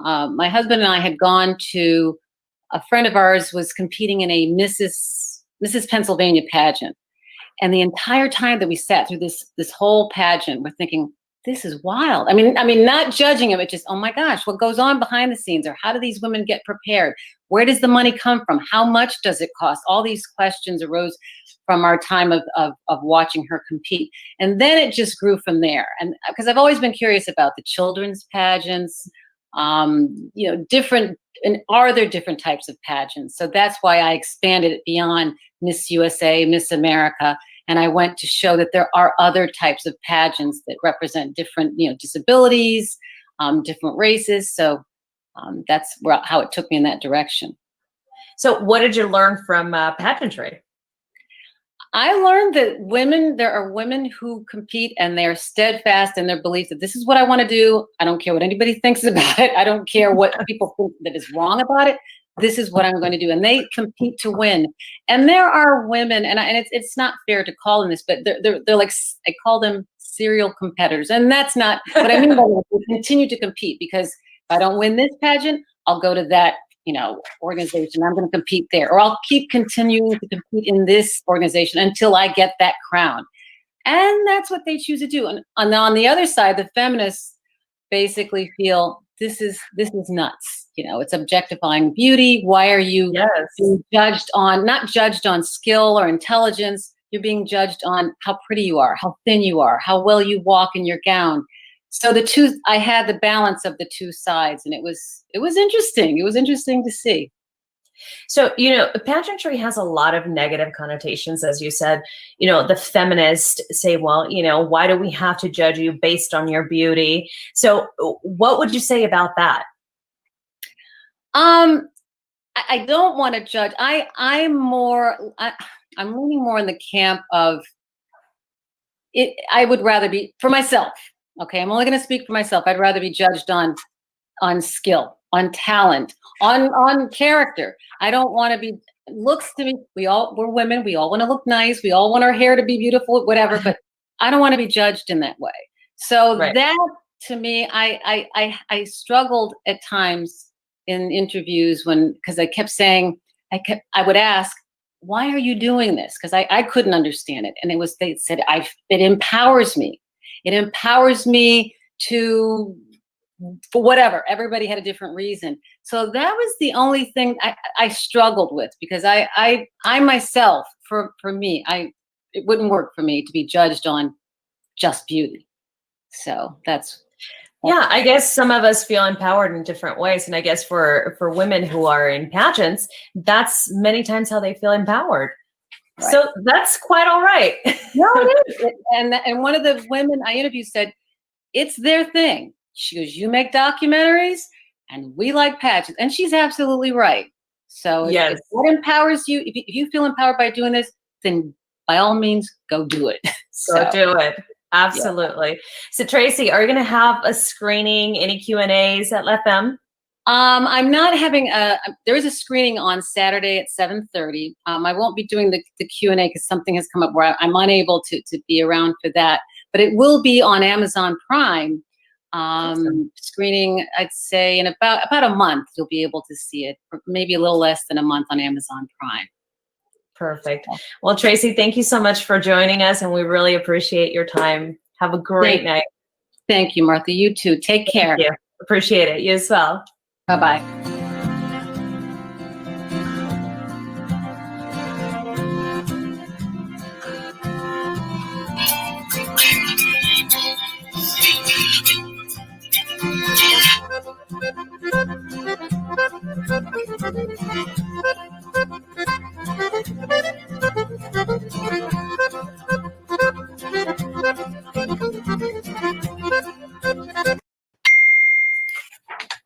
Hi, ladies.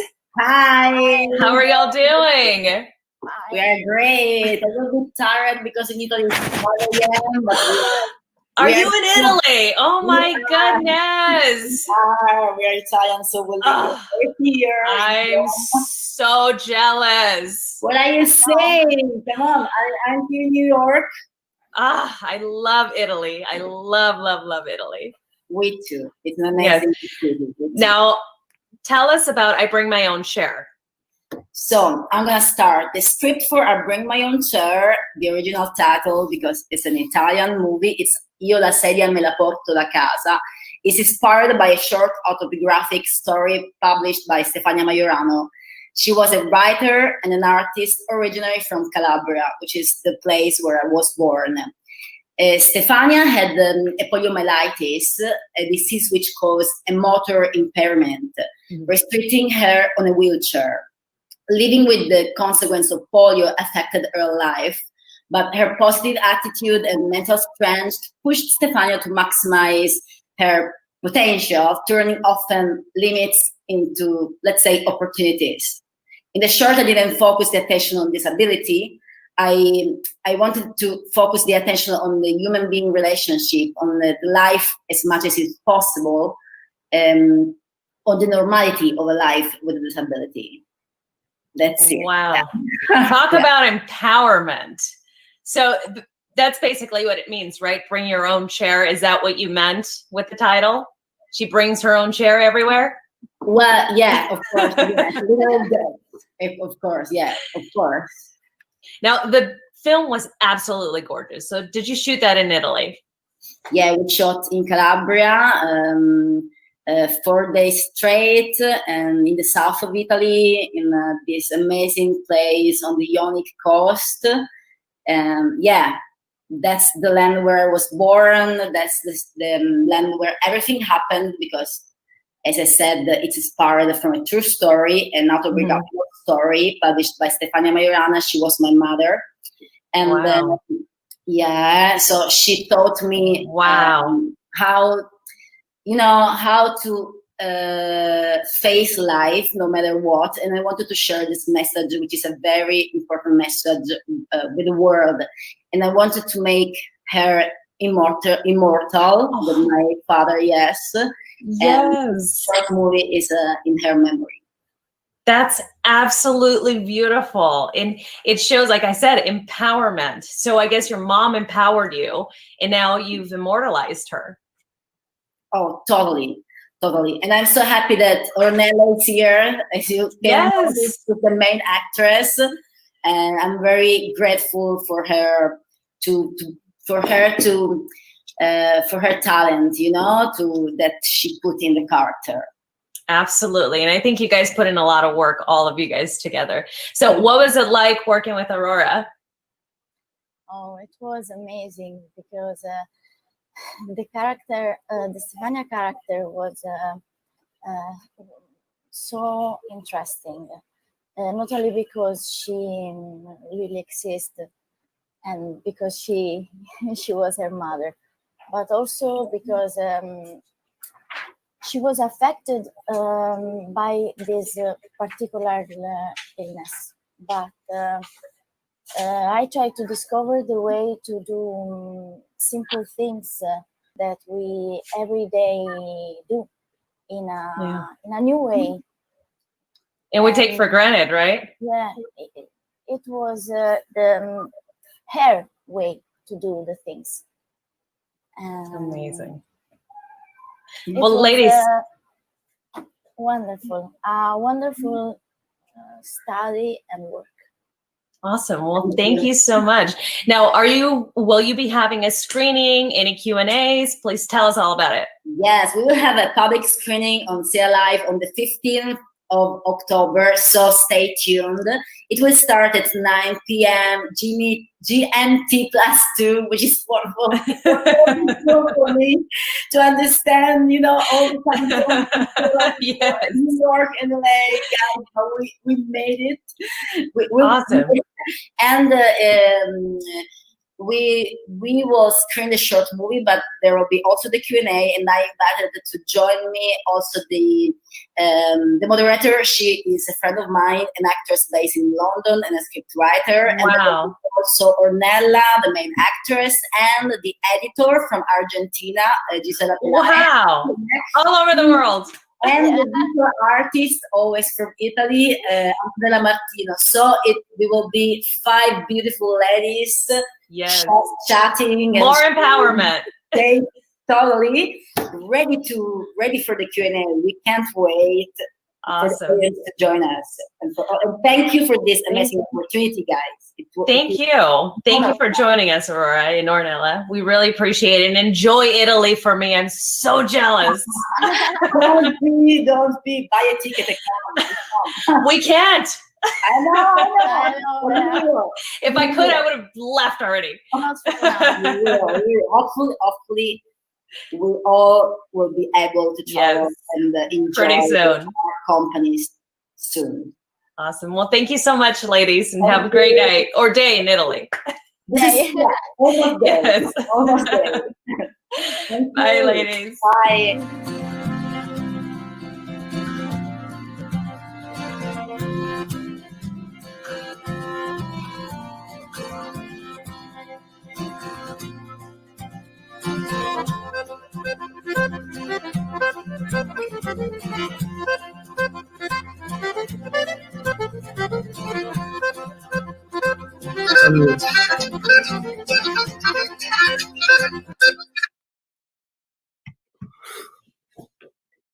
I can't hear anything.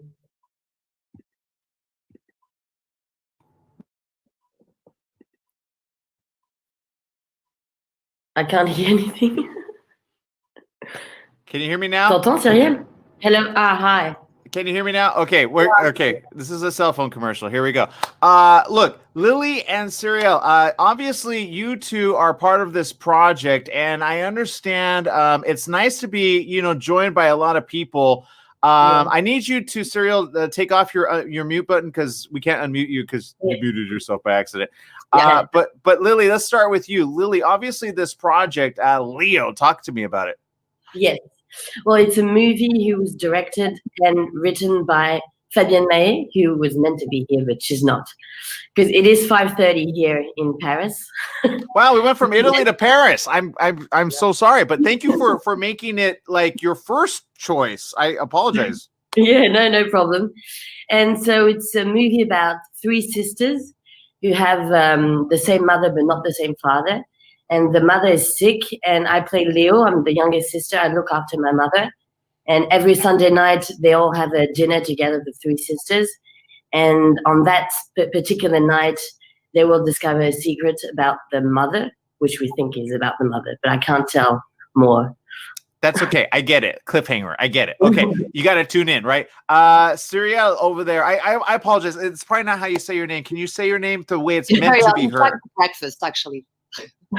I'm sorry? It's like the breakfast. Oh, cereal. Cereal. Exactly. Even better. Okay. So I know. I feel bad because it's late here, but early there. I don't know which I prefer. Are you guys morning people or late people? Well, I'm usually late people. But I'm usually an early people, but that's very early this morning. Well, and in film business, though, you don't get any sleep anyway, right? So you're kind of used to it. Yeah, exactly. Yeah, the time schedule changes all the time, so it's fine. Yeah, but we have hair and makeup artists for us in the morning. I get it. I get it. I'm all El Natural myself. I'm just saying. Look, let's talk about the world of filmmaking and women in film. Obviously, being part of La Femme Film Festival. Is this your first year ever being a part of the entire festival? Cyrielle. Yeah, absolutely. This is the first year in this festival, and this is the first year in festival at all for the movie Leo. Oh, well then we adventure. Yeah. Then we are super honored to be your first. Look, I understand again. Filmmaking is how can I say it? There is a portion of filmmaking that is quite raw, and then there's a part that's put together in such a beautiful way, a very like almost a cinematic. And your film is closer to the art portion of that. Is that true? Well, I think that's what Fabienne, the director, wanted to do. She wanted to work a lot with the person who did the light. I don't know how you call it in English. The cinematographer. Cinematographer, yeah, exactly. So that was something that she worked a lot before, and we rehearsed a lot with the two other actresses too, which I guess we can feel it in the movie because we worked for a few months before on the text, rewriting it each time, and that was a pleasure for us as an actor because there's less and less money on projects, so usually we've got less time to rehearse. And this time we took the time to rehearse. It was very important. Well, I want to say thank you for spending the time, even though sometimes it's a thankless job sometimes, isn't it? Especially when you're in independent filmmaking. What's your advice to those that are getting like both feet into the independent film world?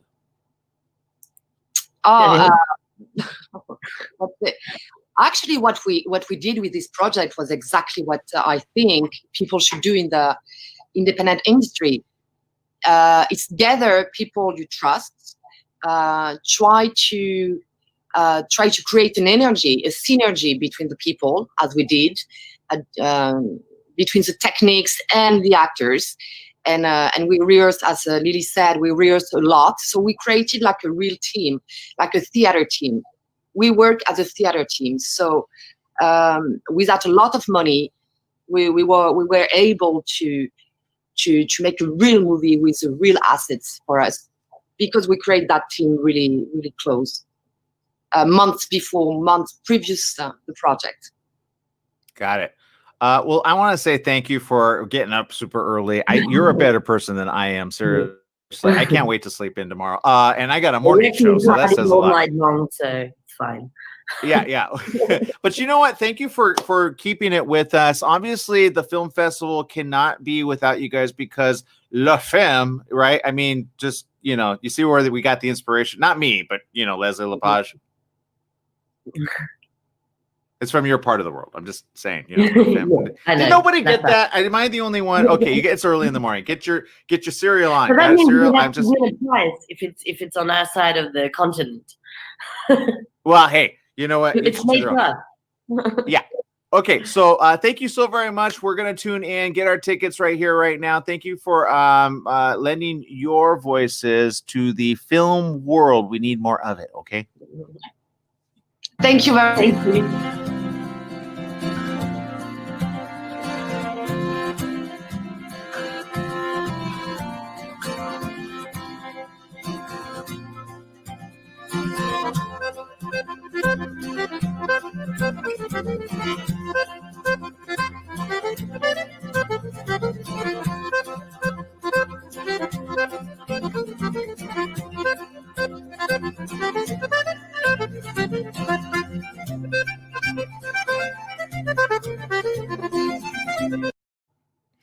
Joining us right now is Gretel Claggett. Gretel, your project here, Flip the Switch. I'm just going to say right now, there's a couple times I've felt like this. Can you talk about the description? Because no truth to the rumor, I did a little bit of sales back in the day. Yes, as did I, and that's part of that was part of the consciousness, Aaron, that came into making the film. A number of years ago, I was a woman in a predominantly male sales force. I was not selling storm doors door to door like Bonnie Blue, the protagonist. I was selling incentives to Fortune 500 companies. But yeah, I think that, it's interesting. Flip the switch is a phrase that Flip Smith with a Y, brilliantly played, I think, by Stephen Plunkett, says, to his minions. And when we kind of enter the film, it is like this cult-like experience, where everyone is saying, flip the switch, flip the switch. And it's fascinating because today we see a lot of that in America and on the world stage. There are certain leaders who are very good at banding about empty slogans or slogans that the masses borrowed slogans. Borrowed. Reagan did make America great again. Trump didn't even come up with that. I'm sorry if you love Trump, by the way. Sorry. Oh my God. Well, if you watch the film, I think you would know the answer to that question. But so we agree. Yes. Or do we agree to disagree? I think we need to do more of agreeing to disagree and just stay friends, right? No matter who's talking about who. I totally agree with that, Erin. And I really try to take a neutral position, especially as a storyteller, because I think it's very important that we show all sides of humanity. And I personally believe that all of us have an inner Trump. As much as we don't want to admit that or look at it, we all have these different aspects that are playing out, that are mirroring back to us. And I don't think that we'll find, there's so much decisiveness and, sorry, it's midnight here and in New York City. So my words, You're doing great. You're doing better than me. Yeah, you've been at it for a while. It's an all-day event. But look, I want to talk about this because I've been on the flip side of this because this is a door-to-door saleswoman caught up in the tornado of her boss's I think it's cultish personality, which unleashes a storm of violence when she realizes that she and her customers have been duped.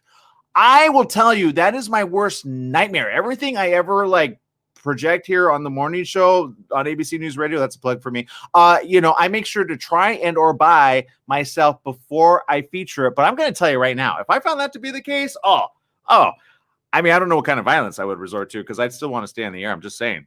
Well, I think that, the film itself, the story, I created as an allegory because I think that we're all at this point of having to make moral decisions. And sometimes it's very tough when our paycheck is on the line. What do we do?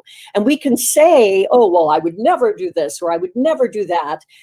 But, the story and Bonnie Blue, the protagonist that's played by the fabulously funny and fierce Mary Birdsong, really there's a literal storm that's coming and there's a metaphorical storm, and she's faced with a character test, which I think is very relevant for today because I believe that each and every one of us, especially in this country, are being faced with a test. We have to not only get out and vote, but we have to vote by our actions every day, by standing up for what's right. And whatever happens, we got to get along at the end of the day. Seriously. I mean, I don't know how many friends I've lost, not out of choice, but just out of just sheer stupidity. I'm sorry I said it. Okay. Anyway, look, I think that that's where storytelling and where art can come in and start a dialogue. It's not, you're absolutely right. We have to find a way. We have to find a way to understand each other's consciousness, no matter how different. We have to find a way to laugh at ourselves. We have to find, and which there is, I purposely made this to grapple with these big issues, but infused it with satire. I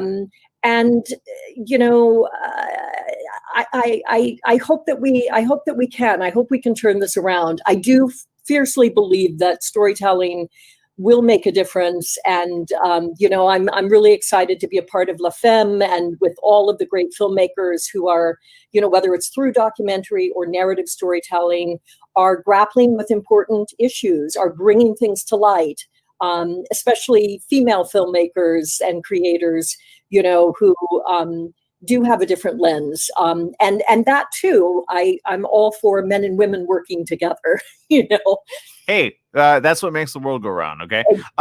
Difference. Yeah, seriously, both need each other. They really do. Okay, Gretel, thank you so very much for spending time with us here on the La Femme Film Festival Virtual Edition Filmmaker Extravaganza. For those that want to go and subscribe and get to see your particular short film, look, I'd love it to be a feature. Can we make that happen? Well, it's funny you should say that. I am. There is a longer version of it that's a pilot called Storm Chaser. So I actually cut this from a roughly 30-minute piece down to less than 15 minutes, which was very fascinating to Director's cut, huh? I get where you're going with this. And All right. so yes, and there are ideas for expansion as well. Even better. I can't wait. I can't wait to see that, but I can't wait to see it at the La Femme Film Festival 2020, which is where it's broadcasting around the world. Tell everybody. We got Paris in the house. We got France in the house. We got New York in the house. We got the world just keeps revolving. And we just, yeah, we're waking them up. Seriously. India, are they in the house? Yeah, I think they are. It's their time zone. Okay. Thank you very much, Gretel, for spending time with us. Thanks, Aaron. Great to virtual.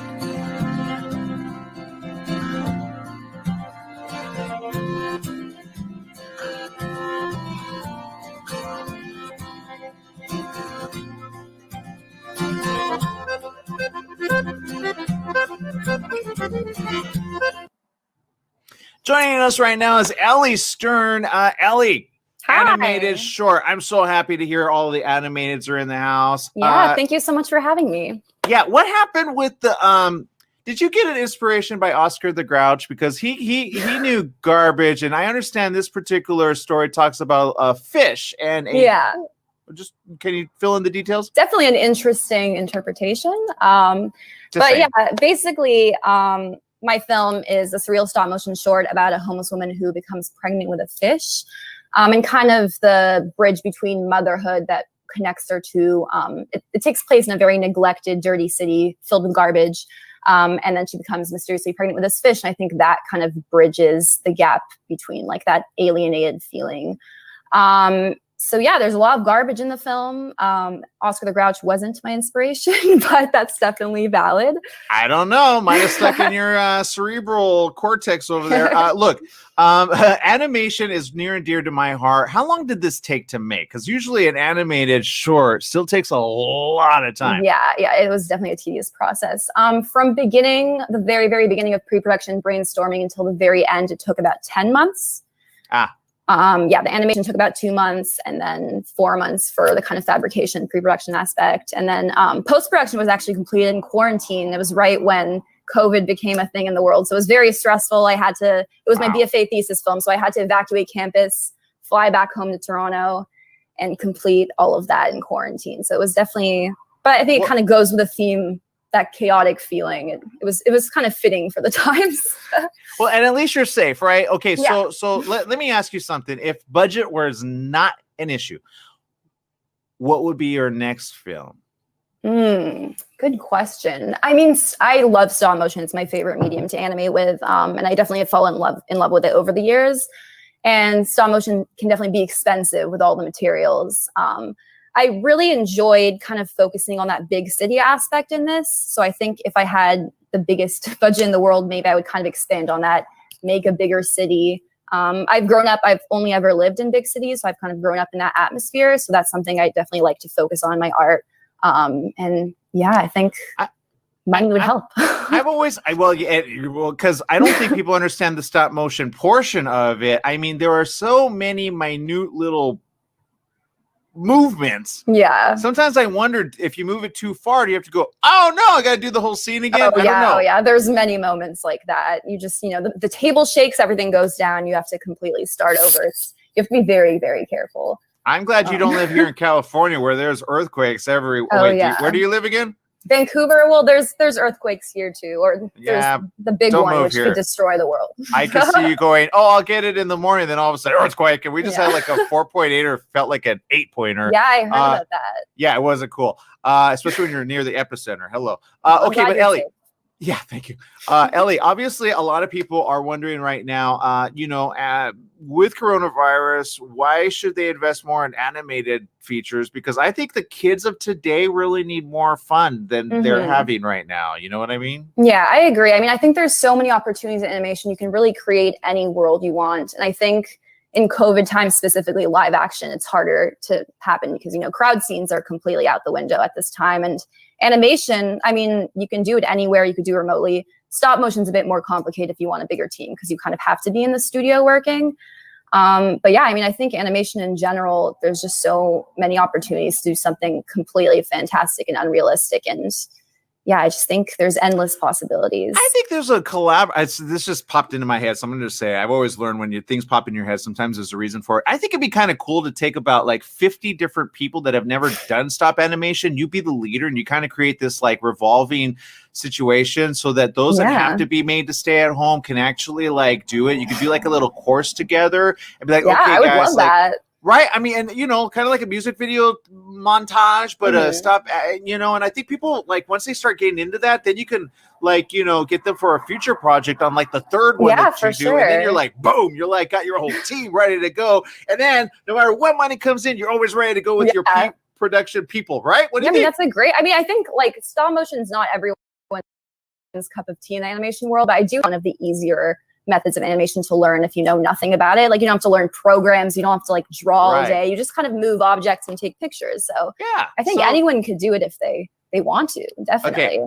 Ellie, I'll send you the commission check when you get that. All right, great. All right, okay, Ellie, thank you very much for spending time with us at the La Femme Film Festival. Seriously, people, it's animated flicks. These are going to be the next big thing, I guarantee you. Remember when there was the writer's strike and then all of the what was it? The what do they call it? Reality shows popped up. Right. I think we need reality animation shows. Well, animation lasts forever, Ellie. So it's like forever and a day. So anyway, all right. Well, thank you so much. Thank you, Ellie. Okay, more on the La Femme Film Festival 2020. Bye.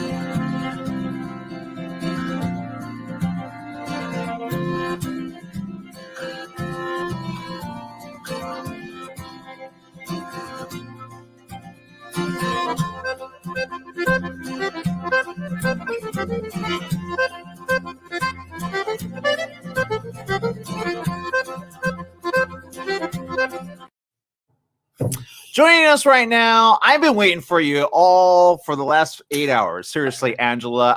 And we got Angela Penaglia, Life in Synchro. And this is something that a lot of people, including myself, was unaware of. But this is synchronized skating to the next nth degree. It needs to be an Olympic sport. How come it's not? You know why? Because it's a mostly female-dominated sport. I hate to say that, but I think that's what it is. But let me tell you, like many people, I did not know it existed. And I think it's because people have the kind of a preconceived notion. You think you know what figure skating is and add the word synchronized before it. And, I really dismissed it. I'm a Miami girl, Latina. I don't do winter sports. I moved to DC. I met this friend of mine, Nicole, who was a synchronized skater. And I swear to God, for years, she would say, Angela, I'm doing an exhibition. I'm a synchronized skater. I'm a national champion. And I didn't care, Aaron. I literally dismissed it. And I feel so bad saying that now because, now I'm really in it. And I'm like, my God, I was such a jerk. I saw the trailer to this. I haven't seen the full feature of this, okay? And again, for those of you tuning in, the name of it is Life in Synchro. And again, I love the fact that it's just out there. Life in Synchro, what, right? And I understand that there were some ones that, I'm not going to lie, I'm kind of youthful-ish, but I'm not sure I would want to take to the world of figure skating, let alone synchronized skating, which I understand you got to move in complete harmony. And I understand there's a couple of real cool featured people, which are just a tad bit older than me, that took this on full force. Is that right? Yeah, and it's really not what you would expect either, right? Which is what I really enjoyed about making this film. When I set out to do it, I thought it was going to be a traditional sports documentary. I'm going to follow the season. We're going to go to competitions. Someone's going to win. And that's the kind of the arc of Emily, which is one of the main characters. She's my young, really competitive skater.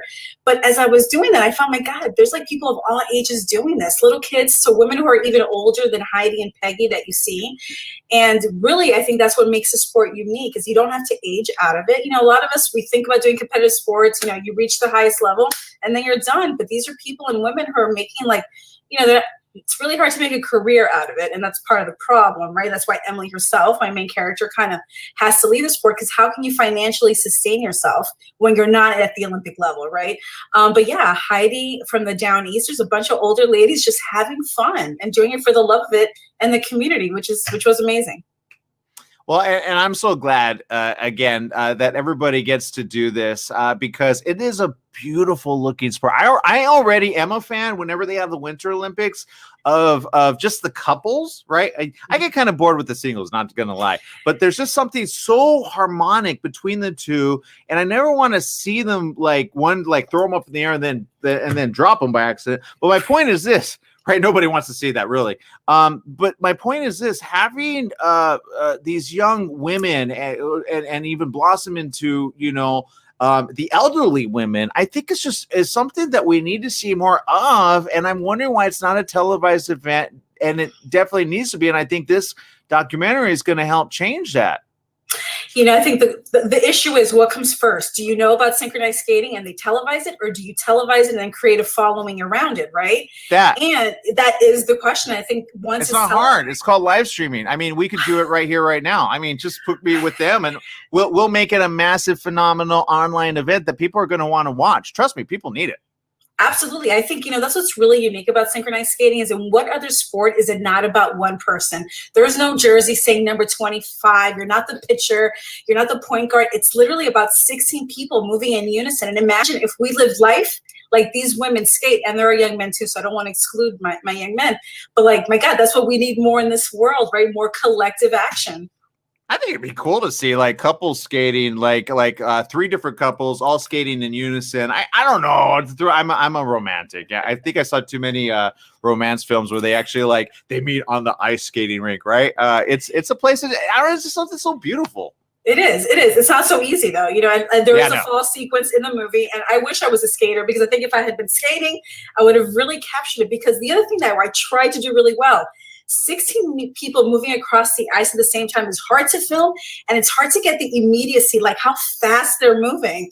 So if you have a chance, this year's kind of weird with the season. If you have synchronized skating nearby, go see it in person because it's 10 times better in person. Well, I love the competition that they have, what is it? Rah, rah, rah. They do that, right? I'm just saying, how come we can't start the competition like that? I think a lot of youth of today would actually find it pretty interesting, except I remember my mom took me roller skating once and she ended up with a concussion because she fell back. So as long as we don't have that, I think there's a level of preparation, right? Am I wrong on that? Or absolutely. Yeah, no, absolutely. And man, when I tell you there was blood on the ice, there is blood on the ice. I chose not to include that in the movie, right? Because I do want to say this movie was able to be made because of the synchronized skating community. We crowdfunded it and it exists for them. And you're going to cut me off. My time's up. No, I'm going to say, don't say the blood part. Nobody's going to want to partake now. Now we got no partakers. You can't be like, oh, there's blood on the ice. That's like, I don't want my blood on the ice. Well, but there's commitment, right? There's commitment. It's called commitment. Ballerina, same thing. But look at it. Hockey players, they got helmets and pads. These women are out there doing it barely clothed. And you have to give them even more respect for it, right? Thank you. Exactly. Get them the medal. Seriously. Okay, we need to make that happen. Angela, thank you for spending time with us here on the La Femme Film Festival virtual edition. Can't wait to see this. Do you know what day it's premiering there? I believe October 15th. So thank you for having me. No, thank you for joining us. Okay, can't wait to see more. Life in Synchro, seriously, people, we need to make this an Olympic sport. Seriously. It's better than some of the sports out there that are kind of boring. I'm just saying, there's a couple of them we could replace them with, right? Come on, Angela, don't tell me you're not thinking that. I'm not saying it. I'm not saying that. I'm not alienating anyone. Tug of war used to be an Olympic sport? Seriously, really? Let's give it's back in the early 1900s. They were bored. Okay, bye-bye, everybody. Well, we have one more coming up next here on our live stream.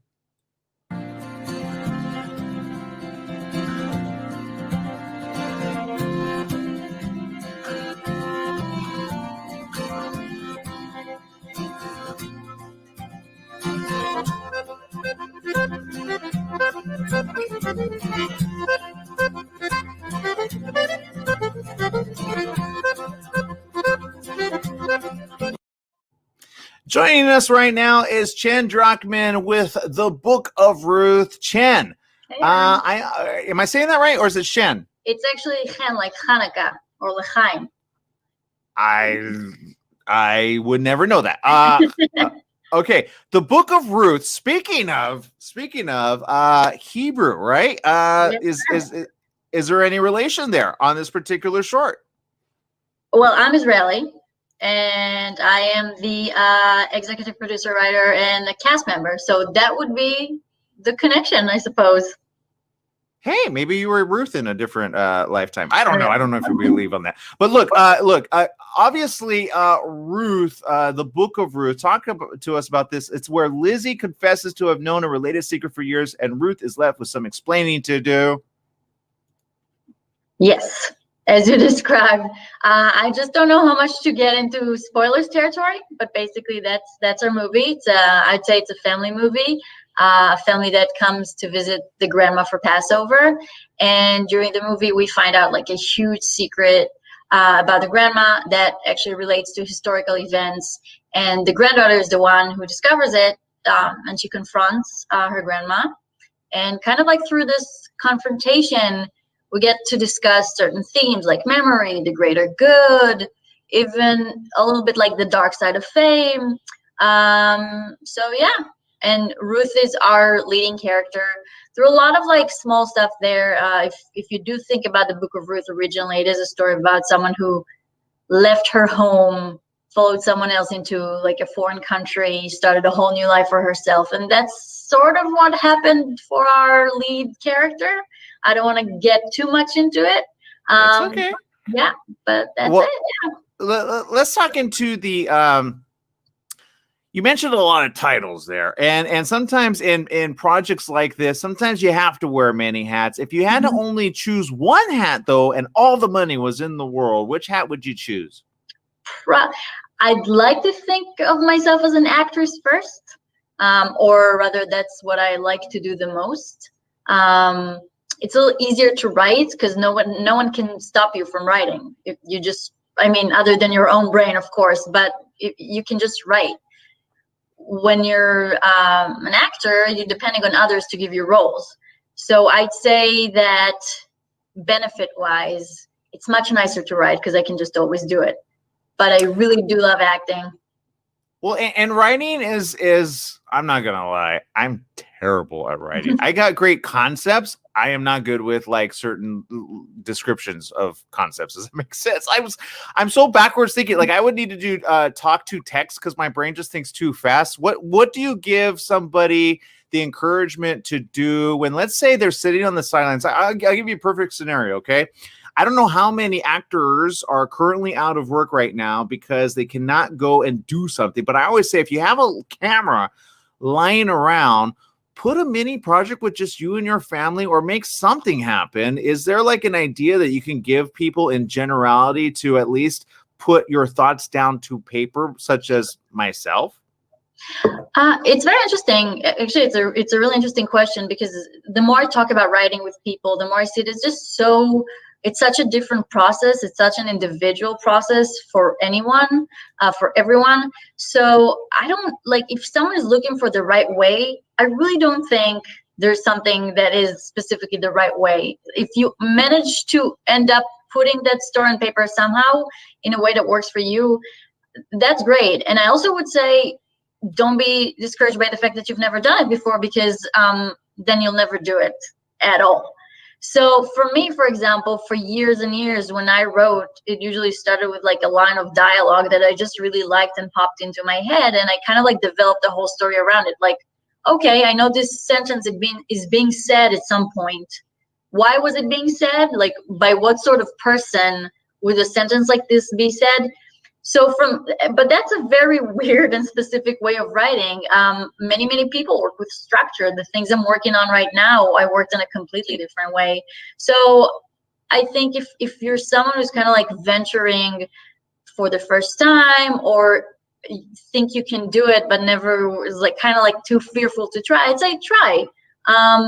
I've had people reach out and say, hey, I have this idea. Would you write this for me? And I'm like, I don't mind. I'd like the challenge, but why wouldn't you try to write it yourself? Because at the end of the day, if it's something you're passionate about, no one would be able to tell it better than you, because there was a reason why there was kind of like your own spark. You can definitely get assistance and consultation and learn about like formatting and stuff like that. But if it's something that kind of like your heart create, like kind of like sent into your brain, I think there's a reason why that happens. I definitely say try. You never know what's gonna happen. I like that. I got 5 in my head right now. I got to put pen to paper, but I want to say thank you for that inspiration. I'm sure there's somebody watching out there that feels the same way. Look, with coronavirus, we got sometimes, I don't, but some people have more time than ever. And I say, you know what, put more good into the world. You know, you mentioned earlier something, you said you're Israeli, and you bring a different perspective of an Israeli woman than somebody that only writes about Israeli women. Is there any particular project coming up around the line that might involve that slant of yours that only you can tell? Yeah, the one I'm working on right now. So obviously I try to write myself into all of my project, as evident by this, you know, one that we're. No judgment. I would do the same thing. I'm not judging either. That's just how this industry works, you know. But I would say that the one that I'm working on right now, it's actually like a feature comedy, which is very far from the Book of Ruth. Not as the lead role, but I did write myself like the role of an Israeli, which is great, because I would say I have a lot of Jewish American friends, and Israelis are very different from Jewish Americans, you know.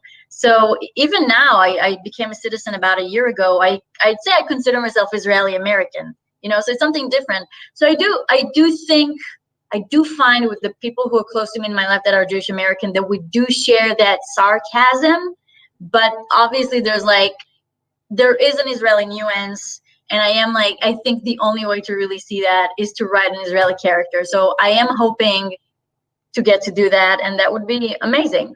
And also probably the easiest for me to do. I say you do like an Israeli family. Remember, there was a movie, what was it? I never knew that much about, it was My Greek Wedding, right? And I never knew in anything, honestly, about what it was like to be Greek until I actually saw a Greek woman write about a Greek family, her own family, right? So I don't know. It's just, just a thought. That's but how look, yeah. Go ahead. I mean, I'm in New York. There's so many Israelis here. So I'd say part of the new Jewish American culture is built on a lot of Israelis, just because or at least in like the big cities, you know, LA as well. A lot, like I have a lot of I have Israeli friends in LA. So I'd say nowadays, and so many Jewish American people have family in Israel.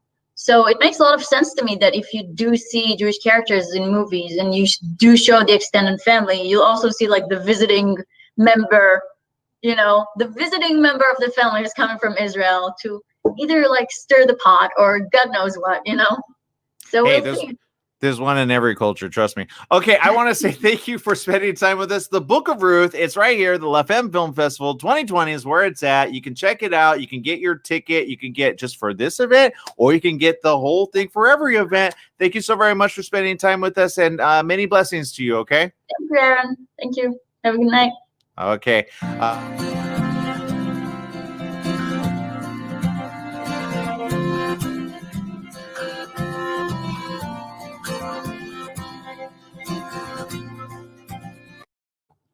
All right, guys. Well, that's it. That's our time. It has been a blast doing the very first. I think we did a marathon of interviews. I think we break the record for this amount of interviews given in one day at any festival. I don't think it's been done. I think we need to like apply for the Book of Guinness World Record. Can somebody check that out? Okay, look, in all jest though, seriously, can somebody check it out? There's a lot of information, and I would be amiss not to share with you again how you can get it. It is all right here at the La Femme Film Festival. I'm going to open this up for you guys to go ahead and check it out. It is all available for your viewing pleasure, and it is amazing. And there it is. Okay, so Women Created Media for Global Audiences. Yes, October 15th through the 18th.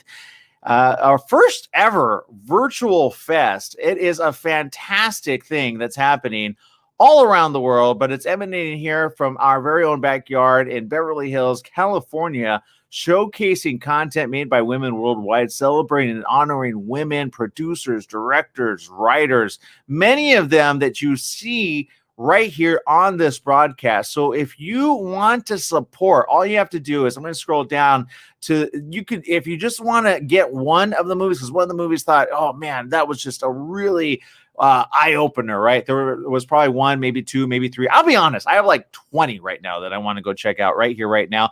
I would just go for the Film Pass, right? $19.99. It gets you access to all the officially selected film screenings of 100+ films. I mean, if you want to do the panel, you could do that as well, especially if you're wanting to get into film. That's something for you. Maybe you have only time for that. Maybe you have time for all of it. Then go get the All Access Pass. That includes everything and then some. And you know what? I would invite, what's the harm? Invite a couple friends over, right?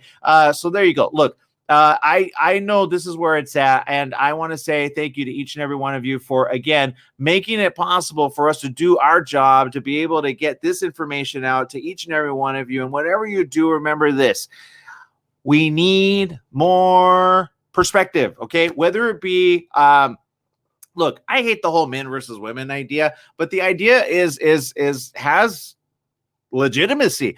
There are so many men that are like, yeah, you don't know what you're talking about. To which I say, well, then, dude, you don't know what you're talking about. If you're that man, get out of here, which I have a feeling they're not even watching, right? I think only the people that really understand at least the ability to have more women filmmakers, writers, directors, of course, so many different perspectives, and then diversity, right? That's what all of this show has been about, diversity. I love La Femme, and I love La Femme because it brings everybody around, no matter what side of the border you're on, north, south, east, west, over the international waters. I mean, how many people did we have from around the globe right here on this film festival? That's what La Femme is about. And that's what I think you're going to appreciate if you want to get outside of your bubble, or maybe you're already that person that's outside of the bubble, right? And you like to see it from a world perspective, not just a little tiny, right? That's how I see a lot of people. They just look at things right through a little tiny frame, when in reality, it's so much wider. So let's enjoy it together. Let's love it. And let's bring into harmony, again, more love in the world. I'm Aaron Michael Sanchez. I want to say a big thank you to each and every crew member here. We had so many hosts that were able to join us the entire day. I want to say thank you to Leslie Lapage, who helps bring this together each and every year. Seriously, that woman, I don't think I ever want my own film festival. I would just be like, Leslie, you have at it. Okay. Here's the reality. Each and every one of you have no idea how many hours are spent behind the scenes. So each and every dollar counts. Okay. It is a nonprofit. Don't forget that. If you give to charity, then hey, you know what? Even if you, I mean, you're going to want to see at least one film, but look, even if you didn't see any of them, what's the harm in just donating to a great cause? I appreciate each and every one of you. Big shout out to Adam, who's been speaking literally behind the scenes. He did this all from the comfort of his couch. Seriously, I'm jealous. He even had a bottle of wine. I know he didn't know I was going to throw that out there, but you know what, Adam? I'm jealous of you. I think I'm going to open a bottle now because I think we deserve it. Okay, champagne for everybody, wherever you're tuning in. Thank you for making this day special. And this week, this is a fantastic week. It's the first ever. It's the historic 16th annual La Femme Film Festival done virtually, thanks to coronavirus. Yeah, see, the coronavirus doesn't knock us down. We knock it down. Boom. And we do it safely, securely, and we don't throw caution to the wind. Thank you, everybody, for spending time with us here on the, what is it? It's my time? We're done? That's a wrap. Bye-bye, folks.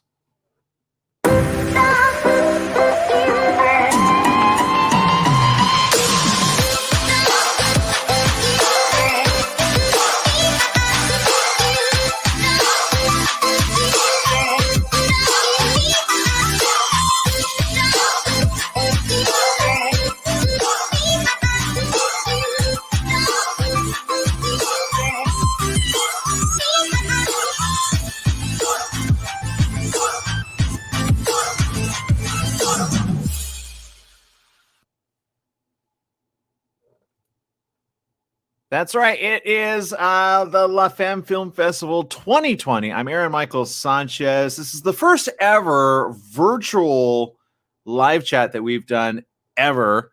And again, we appreciate each and every one of you. It's going to be a topic of discussion for quite some time. You know, filmmaking, how do you do it during coronavirus? Well, you do it the way we're doing it. Yeah, it's via our partners over there at sia.live. And I'm telling you, you're going to be super happy if you just go and check it out. There are a variety of passes that you can get. And you're going to have panels, discussions. If you're a filmmaker wanting to get into distribution, there's some cool panels for that. There's other great panels about script writing. There's so much more. But we're going to have some filmmakers around the corner with us, joining us in just a bit. But I want to give you kind of a glimpse of what you can go and do right here, right now, in order to support the filmmakers that you're going to see on this broadcast. And I want to show you right here the La Femme Film Festival, made by women for all. Again, the La Femme International Film Festival. This is their 16th year. Okay, they've done it consistently each and every year. Really great. And to show you just some of the films here that are going to be featured, I'm telling you, if you just look at some of the trailers here, you're going to be really, really like ecstatic.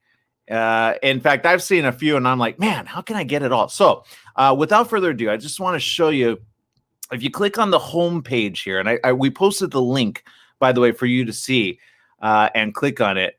There are several different passes that you can get. There's the all access pass that includes everything. Okay. Then there's the film pass, there's the panel pass, and there's single tickets. Now, obviously, if you're somebody who is supporting maybe a family friend, you may, of course, just think about the single ticket price. But the panel pass, let me just give you a minute here to look at the panel passes that you can get right here. Okay, using your, and these are typically things that you go ahead and show up for and you see them in person, but we're doing it all virtual. So it's all going to be live in the moment for everybody to see. So you're not going to be alone on this, by the way. But look at the first panel. Using your short as a proof of concept to gain exposure for your feature in Hollywood. Stevens College presents Opening the Doors in Hollywood, Building Your Team. Pitching, writing, creating a story that will sell, what Hollywood is really looking for. What does distribution look like for the indie filmmaker? Getting your film sold, especially during coronavirus. Oh my goodness, people. Then there's the WGA Committee of Women Writers presents Telling Women's Stories. Sony Pictures Entertainment presents Meet the Executives, talking about trends. And the La Femme International Film Fest free lobby access. And of course, you got to purchase that. But look, all of these names and much, much more. Okay, so that's a lot already. That's $29.99. If you just want to get the film pass and you only want to see films, that's $19.99. And if you want to get the all access pass, that includes everything. And it supports great filmmaking at its best. So look, either way that you think you might want to do it, I recommend you to go get it. I'm going to go get the $49.99. I got it. Can I get the hookup? No, I got to pay. Got it. Okay. It's a thing. All right, people. But it's a thing that I know many of you are going to appreciate, because let's face it, there's like films that I'm waiting to see in the movie theater, and there's no movie theater open currently other than the drive-in. But you could do this virtually starting this week. How cool is that? Starting this Thursday, you can go ahead and, well, you can do it even today and go ahead and get in line pretty much, right? But how cool is it? You don't have to get ready. You can watch in your favorite attire, get your friends, well, the coronavirus-free friends, right? Or family members. And what's better, I love this part about See It Live. We get to tune in with other people across the globe, wherever they're at. So you get to make friends. You get to see people in the lobby room. It's great. It's fantastic. And you're going to have Q&As with the filmmakers.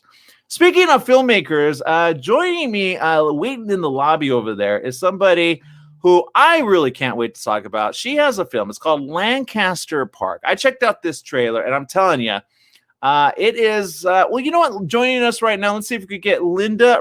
I hope I got it right. Linda, I don't want to mess up your last name. We got Linda Rice? Please tell me it's Rice. Reese, there we go. Linda, hello. Thanks for joining us. I got to ask a really quick question. Where are you joining us from? My coronavirus-free living room in LA. In LA, fantastic. Okay, so we're in the same neck of the woods. Look, Linda, let's jump into this, okay? Lancaster, I've been to, but you really kind of put a really good spin. Talk to us about the story. I wanted to do a story that looked at single parenting and also how far you would go to protect the ones you love, even if they did something that you thought was awful, and what would happen if you were wrong. what would you know, the guilt. So it's all about parenting guilt and misassumptions. And I'm a single parent, and my daughter is now nearly 30 and awesome, but we had some moments in her teens where they just don't talk to you. And so that we address that too in the film. And it's different dynamic when you're a single parent. Linda, I'm so glad you mentioned that. During this pandemic, which the whole world is in, right? I don't know if you're going to do your next film on that with, being a single parent during coronavirus, but but during this film, I could imagine that you had some pretty fun moments behind. How long did this take to put together? We did it pretty fast. I had the script for a while, and I was sort of holding on to it.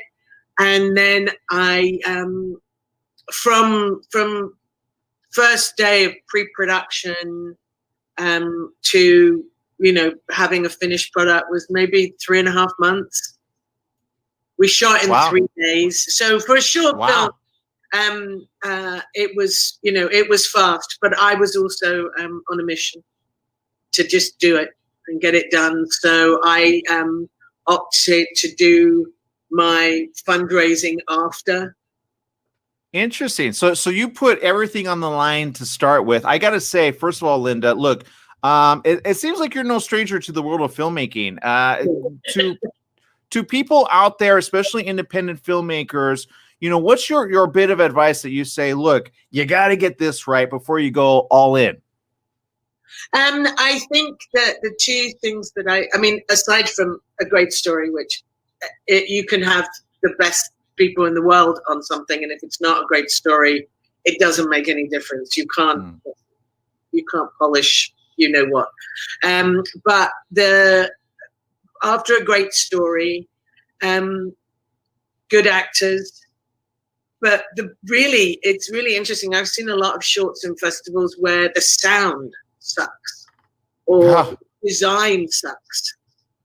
And the story's great and the acting's great. And it's like if you just had somebody who came from an art department background go, look, if we just tweaked this over here and popped that little picture there or something, give some zhuzh behind you. Or sound is so important. I have an amazing sound designer, Matt Yoakum, and I will never do another movie without him because he taught me so much about all the layers that you can get with sound.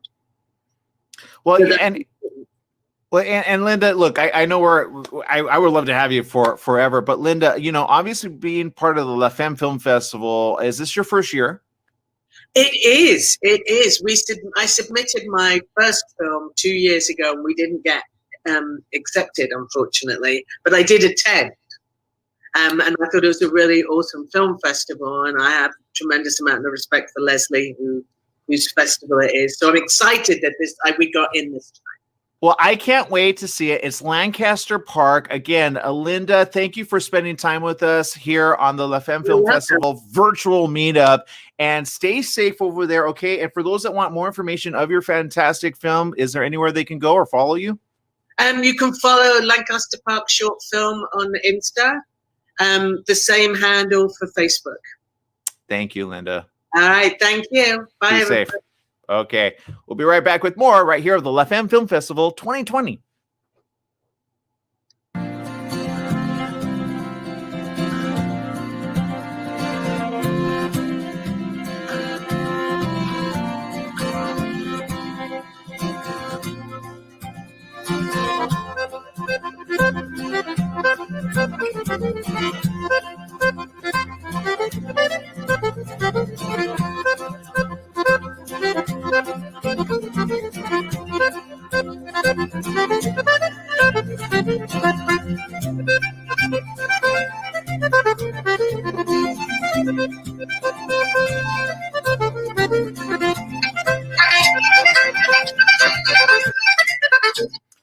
That's right. Joining me right now is somebody who has done a really good, Queen of Newburgh. I got Lisa Cole. Lisa, good morning. Hi. Good morning. Hi. I'm the co-writer of Queen of Newburgh. So glad to be here. Yeah, well, look, Queen of Newburgh is an interesting take on, and you did a very interesting collaboration. Can you tell me, for those that are watching for the very first time, how would you describe your film? So it's a screenplay at the moment, and we hope to make it into a film. Working very hard on that goal. Yeah, so I'm the co-writer, and about three and a half years ago, I traveled to a town in upstate New York called Newburgh, New York, and I was working there with someone helping them try to finish their documentary, and I was taking a look at some footage, and I saw a young woman in the background of the footage, and I asked about who she was, and they told me her name was Bronnie Moody. And I was lucky enough to meet her that weekend, and we struck up a conversation, and we started communicating by Facebook and instant messaging and whatnot. And anyway, I asked if I could come back and spend some time with her, and so we met up in Newburgh again about a month later, because I live in Los Angeles. And we spent an afternoon together talking and kind of bonding over different things in our childhoods. And we come from very different backgrounds, but we found some common ground. And then over the next 6 months, I would go back every now and then, and we would continue speaking, and we would interview with me, and I would write notes down, our discussions, and we started talking about, I asked her what she would think about wanting to collaborate on a story about a young woman in Newburgh and some challenges facing life there, and the goals and pursuits of a young woman. And she, I said, let's, would we like to collaborate, and this can be inspired by certain things in your life. And she said she would like to, and that began the next phase of a really incredible journey. Well, and Lisa, look, I did see the trailer, by the way, and I gotta say, I love how she said it. You said like you were able to put dialogue in such a way that it was done. And then she goes, "Yeah, I like to, take it to the next level, so to speak." She used a word which I thought it was funny. I don't want to say it because some people get very, against it, but she's very real and raw, right? She's incredibly real. She's incredibly talented. She's got a great talent. And we had a really great collaboration writing the screenplay together. I basically would try and go back every 4 to 6 weeks sometimes for about 18 months, I would say. And I would spend a lot of time there with her, hanging out. We developed a really special friendship. And we spent a ton of time getting to know one another and her family and friends. And I tried to immerse myself in culture that was new to me. It was very interesting to learn about Afro-Caribbean culture and soca music. And there's so many rich islanders. It's such a rich cultural place there in Newburgh, such a special community. And I was lucky to be welcomed by the community and get to know and make a lot of friends there. And I have a documentary background. And I think I just have a love of learning and a love of meeting new people and new cultures. And for me, it was really great to be a complete minority in an environment too that's largely African-American and Afro-Caribbean. And I have a daughter of color, and I think that it's really important to understand. And so for me, it was a really special experience to spend time there. And I really treasure my relationships that I built there and my time there.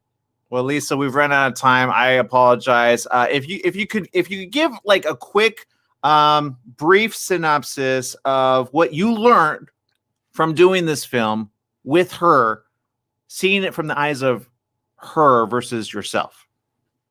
Well, I think it's a really important time for people to think about who controls what narrative and who tells what stories. And so I wanted to be very mindful of that it wasn't me, just an outsider coming into the community. And I learned a lot through the experience, and I made some mistakes, and I would certainly do things different over again. But I, at the same time, I don't regret a moment of it. And I love my time there and the experience. And I'm really proud. And I know she's proud of what we've created together. I'm sorry she couldn't be here today to join me on this conversation, because that would have been the best scenario. She's a wonderful human and a really talented young lady. And yeah, we hope to rise together with this project and hope to get it made. Well, Lisa, thank you for spending time with us. For those that want more information, Queen of Newburgh, how can we get this made? we shall. We're finding the right team right now, and we will do it. So thank you so much for your time and attention, and thank you to La Femme for having us and for picking us as a semi-finalist. Good luck to everyone in the competition. We're so excited to be part of it. All right. Thank you very much. From LA to you. Thank you, Lisa. Thank you. Have a great day, Aaron. Bye. All right. Thank you. Okay, we'll be right back with Made in Auschwitz. I can't wait for this. This is cool.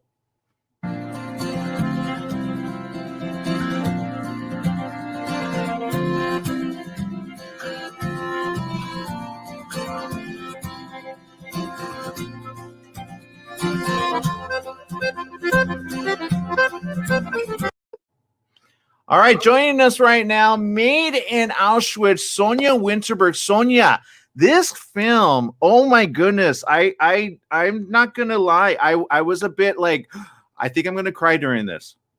Right. Yeah, and that's a little bit, I think, especially for men, it's usually something that they kind of like they cringe. You know, they hear the title and they're like, and yeah, it's a very emotional film for sure. Well, and you have some of the women featured in there, which God bless their soul. Oh my goodness, I don't know. They're very elderly now, but they were recounting some of the things of the very painful moments that they had to experience in real life. And I hate it that some people, especially the younger generation, I feel like they need to see this film, especially with the family, because I've heard it said, oh yeah, that didn't even happen. That's fake news. And I go, what did you learn by this experience making Made in Auschwitz? So I think the biggest learning for us was how important telling these stories is, how these women overcome their fear of speaking to somebody about these most intimate experiences that they made. So I think for us as the younger generation, it was really a steep learning curve in what they endured, things they didn't know at the time, you know, that their survival mode, whatever they kind of like chose how they would come out of this, you know, there's a lot of,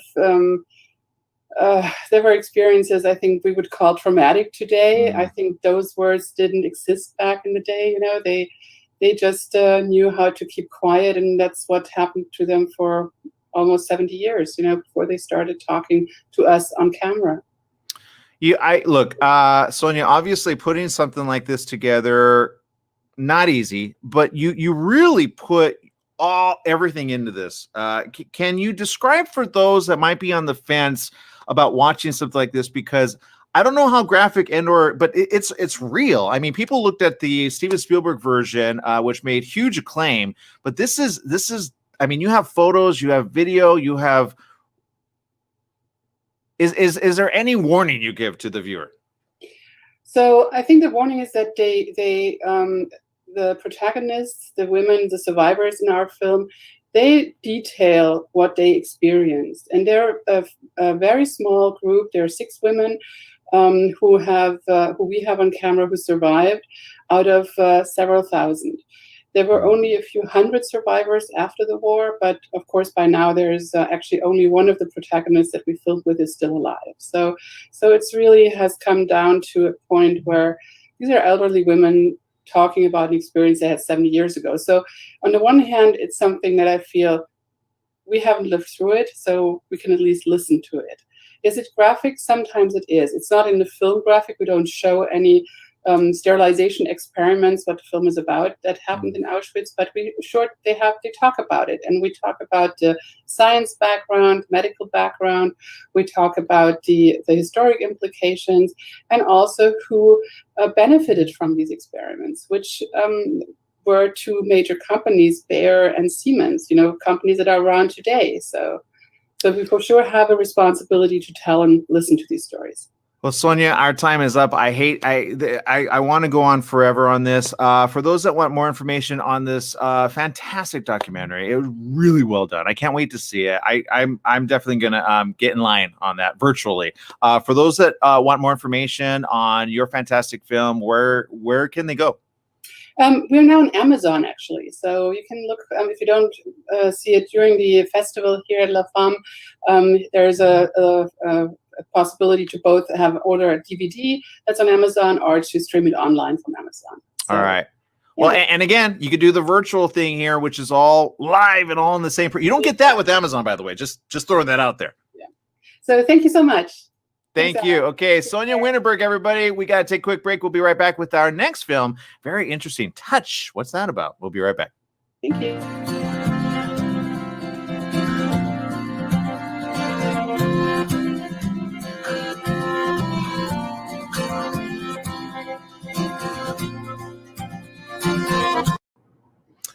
All right, joining us right now, all the way from Touch, it is the film by Alexandra. Alexandra, I am not even going to try your last name. Please help me with it. I don't want to botch it. Szczepanowska. Thank you. I will say that. Alexandra, I will say Alexandra S. Alexandra, look, Alexandra, obviously Touch, very interesting project there. For those listening and watching for the very first time, what's it about? It's about a Caucasian woman living in China with a Chinese husband and a Chinese family, and very much wanting to be part of China, speaking Chinese, fully integrated. She thinks as integrated as she can be, and trying to go deeper, trying to get permanent residency. And she basically falls for a Chinese blind masseur, has an affair, and things start to fall apart around her. She breaks with the affair, and he comes after her. And which is why it's a romantic thriller, right? I mean, you put the thrill in the romance, and now you go, whoa. Okay, so obviously this project, done pre-coronavirus, so pretty easy, hard, still difficult. This isn't your first project, right? It's my first feature. Really? Well, congratulations, and welcome to the La Femme Film Festival. Thank you. Being your first feature, look, I understand, obviously, there's always a lead up to a feature, but was this a project that you've been wanting to do for quite some time? Oh, yeah. It took a very, very long time. Well, for me, it's a very long time. About 4 years. From the moment I started writing to the very end. And obviously, look, the film has already gotten a lot of acclaim. La Femme is not the only one that's featuring it as well. But having gotten some of the awards that you've gotten, I got to ask, do people come up to you and say, thank you? Because some may find this to be a good warning for them to stay away from this type of situation, or they've been in this situation. I don't know. Yeah, that's what people did after Fatal Attraction, I heard. Men were very afraid afterwards. Me included. I've met a couple. I'm not going to throw their names out there, okay? But look, obviously it's very well done, and many people oftentimes they see you and they say, "How can I get to be like you?" How did you get to be like you in the world of film? Oh God, I don't know what that means. I mean, I follow my passions. I follow my heart. Everybody told me not to make this movie. Everybody. It was very, very hard to make it. It's fully in Chinese, so it's a very hard sell. As far as like looking at the market, everybody was telling me if you want to make it, you've got to make it in English. I said, well, that's not going to be organic to the story. It's not going to work. It's not going to feel good. So I think in the end of the day, you just have to stick to what you want to do. Hope it works. If it doesn't, there are a lot of lessons along the way. And I mean, that's. I personally love to watch. I don't know about you, but I binge watch a lot of stuff in foreign languages. By the way, as long as it has subtitles. I did learn a little Chinese. I did learn Ni hao, wo jia ya ren, ni jia shi ben ming zi. That's it. That's as far as I go. Okay, more than I do Spanish. Look, Alexandra, obviously we've run out of time, but for those that want more information or to follow your great progress, is there another film coming up around the corner for you? I'm working on another film. But it's for me, it takes maybe a little longer. I'm still in the writing phase of it, so we'll see. Well, we all got time. Okay, it's gonna be local. I mean, it has to be local now. Hey, you know what? Let's do it. I'm sure there's a way to do a virtual version too, right? Pre-COVID, but not COVID. I don't know if at the point that you can't make a film about coronavirus, because by that time, hopefully, we'll be over it, right? Hopefully, and no one will want to go back. I can't wait. Okay, Alexandra, thank you for spending time with us here on the La Femme Film Festival 2020 edition. We'll be right back with another great film and another great filmmaker. Thank you, Alexandra. Thank you.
All right, joining us right now is Meryl Botula. Good morning, welcome to the show. Thank you, Aaron. Good job with my name. I appreciate that. I try. Look, butt ball. Yeah, I got questions on this. All right. I don't know that I should ask. I'm going to let you introduce it. Okay. Okay. Well, to hit your question right out of the gate, butt ball is a grade school, elementary school playground game, also known as wall ball or asses up. I'm originally from Pittsburgh, and in Pittsburgh it was butt ball. No judgment. Yeah. Look, but ball's going to be the new phrase of the day between kids everywhere. I didn't get to experience this, but obviously, look, you put this and you package it up in a very interesting project. Can you speak about what type of project that is? Sure thing. It's a short film, slice of life tale set in the 80s, following a young tomboy as she navigates being in 5th grade, all the highs and lows, gym class, math class, navigating her first crush. And because it's set in the 80s, the Challenger explosion is part of the short film as well. It's kind of hanging in the backdrop and ends with the Challenger. Okay, so obviously, look, you already said my favorite decade, 80s. So I could imagine like you did some like to make it look that way, right? Because sometimes there's a cinematic feel that you're going for versus like, new version. But tell me about some of the maybe one of the challenges that you had that you were able to overcome and putting this project together. Because people hear short film and they think that's easy. No, it's sometimes more complicated, right? That's a wonderful question. Nano budget. You think because it's a cast of young children that would be the challenge? No, they were all such a dream. It was making 80s on an absolute nano budget, which meant a lot of trips. I'm based in New York, but it meant a lot of trips back to Pittsburgh to specific thrift stores that I know would have those little pieces that would suggest the 80s as best I could on the nano budget. Well, you know what? Look, I say good job on the nano budget. Great job for joining the La Femme Film Festival. Thank you for spending your time with us. For those that want to get tickets, you know which day you're on? No. Okay, we got to get that information. Okay, I know. I'm horrible. I'm so sorry. I'm going to pull it up right now at the La Femme International Film Festival. It's okay. It's cya.live/channel/La Femme. Go there. We put the link everywhere. Thank you so very much for spending time with us, Meryl. Thank you, Aaron. Have a wonderful day. Bye-bye. Okay, we'll be right back with another filmmaker. Ooh, can't wait to introduce you to this person. Be right back.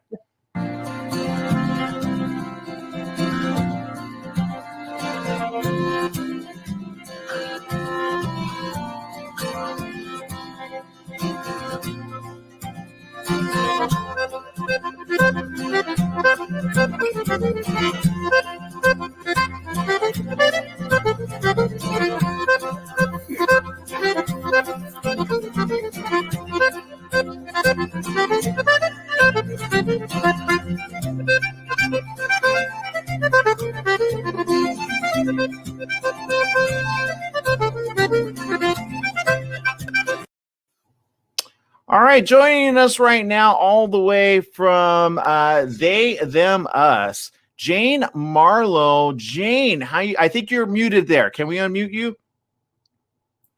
There we There go. we go.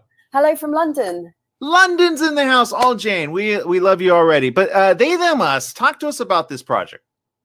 Well, it kind of was inspired by a conversation that I had with a young friend of mine, and they were talking about their kind of gender confusion, gender exploration. And it sort of suddenly occurred to me that there was a whole kind of culture shift when I came out back in the, well, I'm not going to say exactly when, but, you know, the whole dialogue around sexuality and gender and pronouns and all that sort of thing had evolved so much. I just thought that the way this person was talking about their experience, there was a really compelling and kind of passionate story there to be told that was really going to speak to this generation of young people. Well, Jane, look, obviously you're no stranger to the world of filmmaking, I would imagine. Yeah.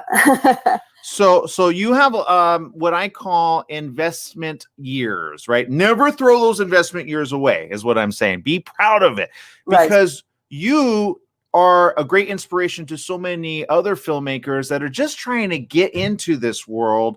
Obviously, my first and foremost question is, what is your number one advice to any filmmaker, whether they be a seasoned pro and or brand new?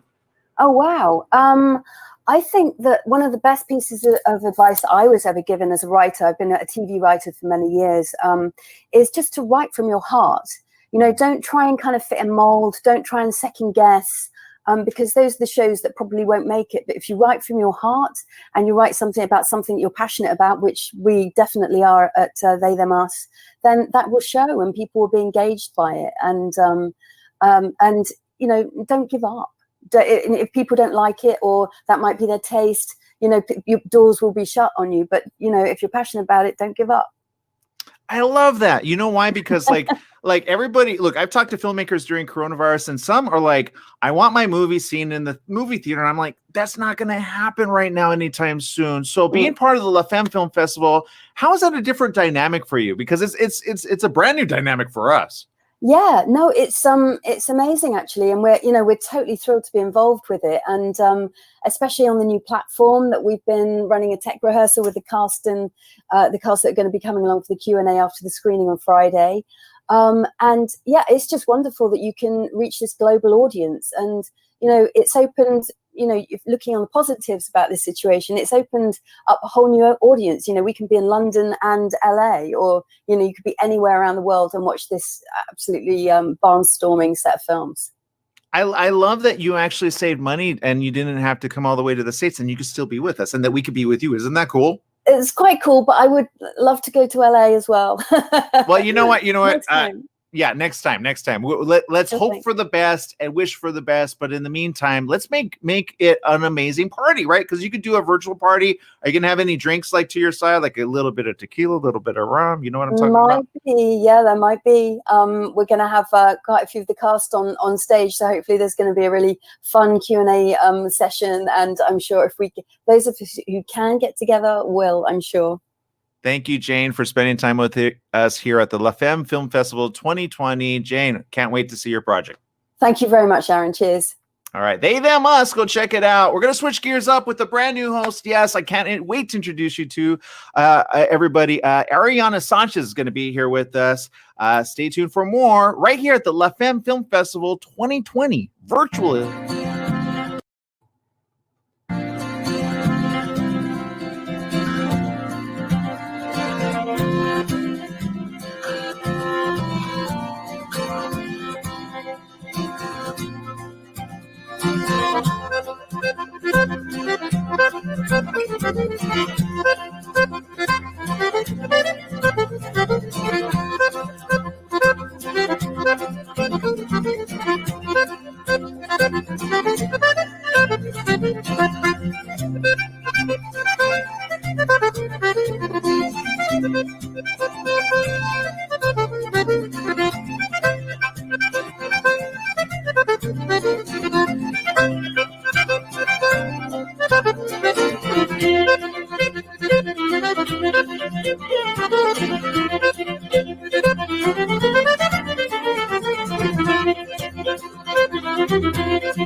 How are we here? Oh, hello.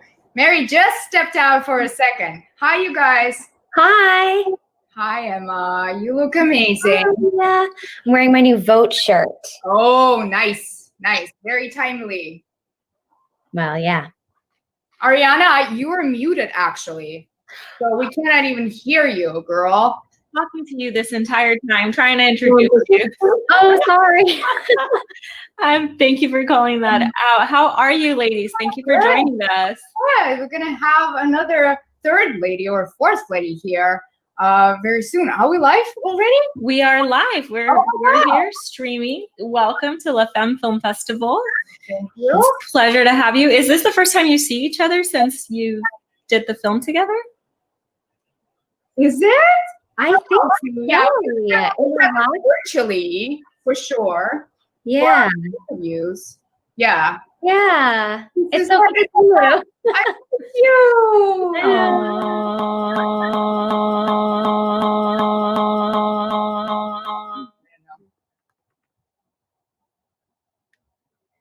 I think you're muted again, Ariana. I'm gonna Makes sense. Come on in.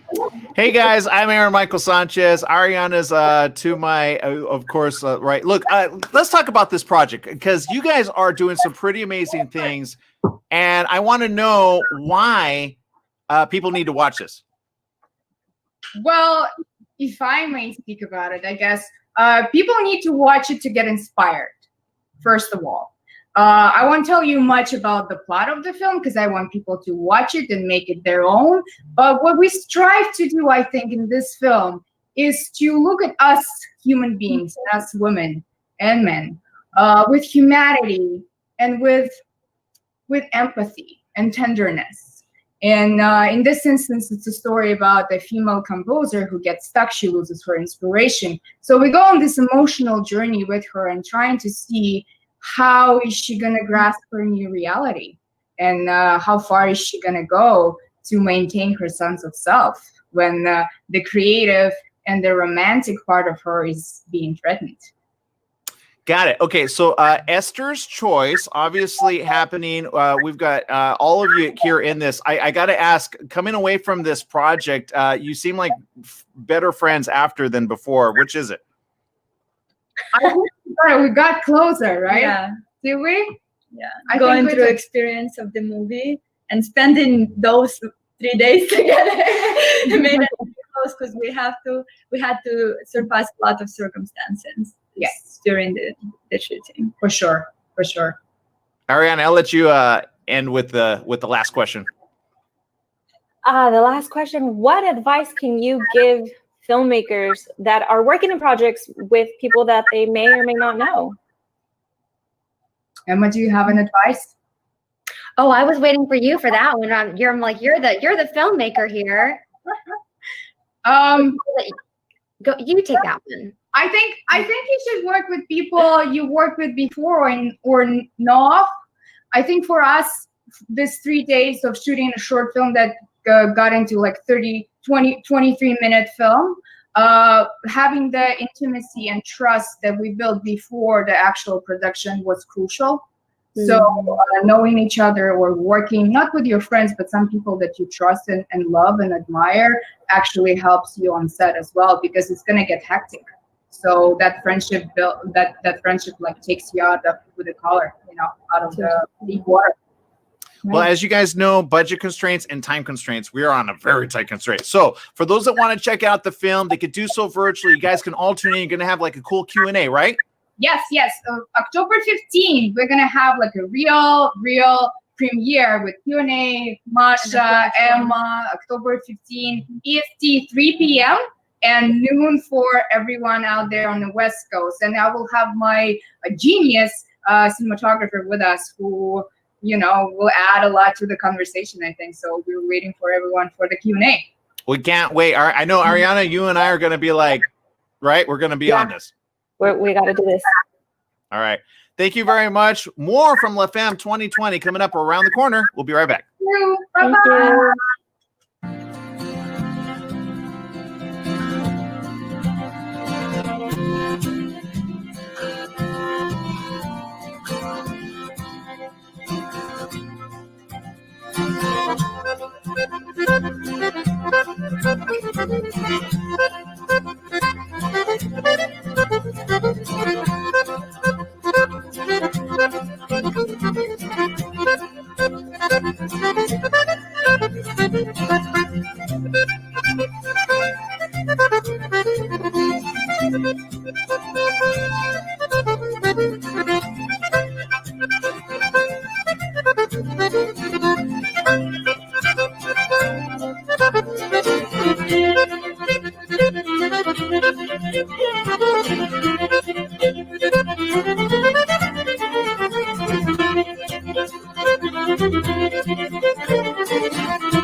Serena, hi. Thank you so much for joining us. Thank you very much for having me and having us and all of us. It's going to be a long day for you, but thank you very much. No, we're happy to be here. So excited. Is that the flyer to your film behind you? Ta-da! Yeah. Oh my. Yes. So tell us, what is the takeaway that you want the audience to have from your film? Sure. I mean, we made this film about the gray man. I mean, it's the men's story. So many people might wonder, why men's story? But we created this film in this, I mean, especially in this chaotic time, we think it's very important to it's a good time to reflect back our mind and think about what's really important to each one of us. Mm-hmm. So everybody wants to accomplish something in our own life, right? Right. So, and we believe it's important to have that conviction, faith, belief, especially this time. So, and also we believe if we change our mind, the world around us will change, and we should not forget it. So, right, that's so true and powerful, because the mind really does have so much power into the way you do things in life. That's right. That was so beautiful. What inspired you to create this film? I mean, we wanted to create this story because the man right here, I mean, the Twice one is almost 90% based on the true story of the Japanese man who is still alive today, and he has received spiritual messages from heaven and Nichiren, the Buddhist monk, and other very famous spirits such as like Jesus Christ and Buddha, if you believe or not. But when he was, he explored about that, but he kept receiving these spiritual messages from heaven, but he thought it's not a special thing, and he wasn't sure if he was special enough to follow that spiritual path. So he kept working at the regular company as a finance trader, but and he had promised life, and he also had his loved one, but he decided to abandon everything, including his career, girlfriend, and his family, and decided to follow his mission to teach the truth about the spiritual world. Right. And so actually this is very slow, and it's foreign film, it's Japanese film, so I don't know. You just gotta get past the subtitles, right? Like, how are we gonna learn if we stay in our box of what we know? We have to expand our horizons. I think it's absolutely beautiful that he's sharing this story, and if it's a calling that he keeps on receiving, and now you're putting it out into the world, that's absolutely beautiful. So, is that a message that you have to recommend with people to follow the messages that life is giving you, even though there's fear involved, or? Sure. Or what can you say? Yeah, I mean, there are way too many dark films in the world. So we believe our mission is bringing the happiness and pure-hearted films to the world. And, and everybody who are involved in this film was told the truth and tried to be honest to their souls. And there is no single fakeness in it. So I hope everybody is going to feel that pureness of the film in the main character. Oh, I think it is absolutely beautiful. I love that you're putting this out there and you're making it. Thank you so much for joining us here with the film festival. Congratulations for being selected. And we have to keep moving. Are there any last words of something that you would just like to share? Maybe something that stands out during the filming of the film? Sure. I mean, we created this film to hope that everybody can find your own mission and what's really important to yourself. And it's a very slow film, but I hope you all gonna enjoy the artness of the film, and I hope to see you soon at the festival. And thank you very much for having us, LFM, and also you. Thank you. Thank you. Thank you. Where are you joining us from, by the way? I'm actually in Los Angeles right now. I'm sorry to disappoint you, but yeah, we are all from Japan. So. Oh, that's beautiful. That's awesome. Congratulations. Thank you very much. I'm so excited for Twice Born. Check it out. Based 95% on a true story. So, Serena, thank you so much for joining us again. Thank you very much. Bye.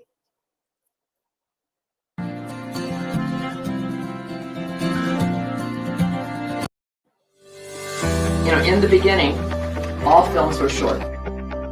It's not a charity. We're not here to help you. We're not here to help your cause.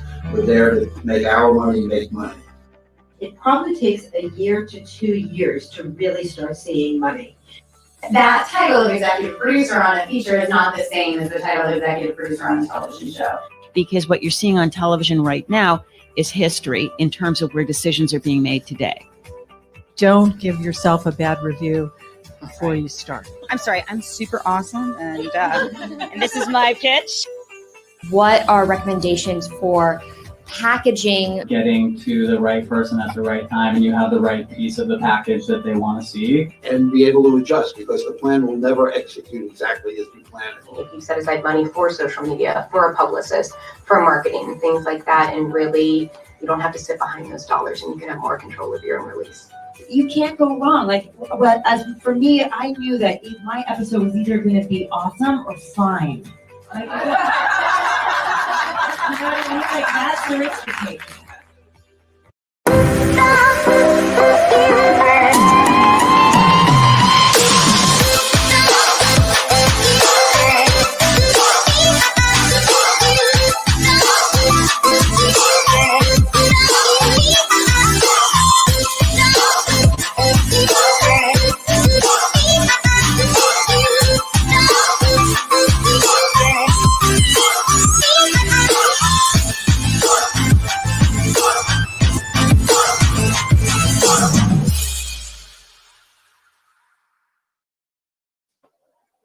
Welcome back. We're here at La Femme Film Festival virtually, and with us now is Melania Cresson. Melania, thank you so much for joining us today. Thanks for having me.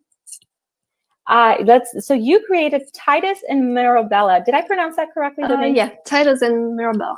Yeah, that's right.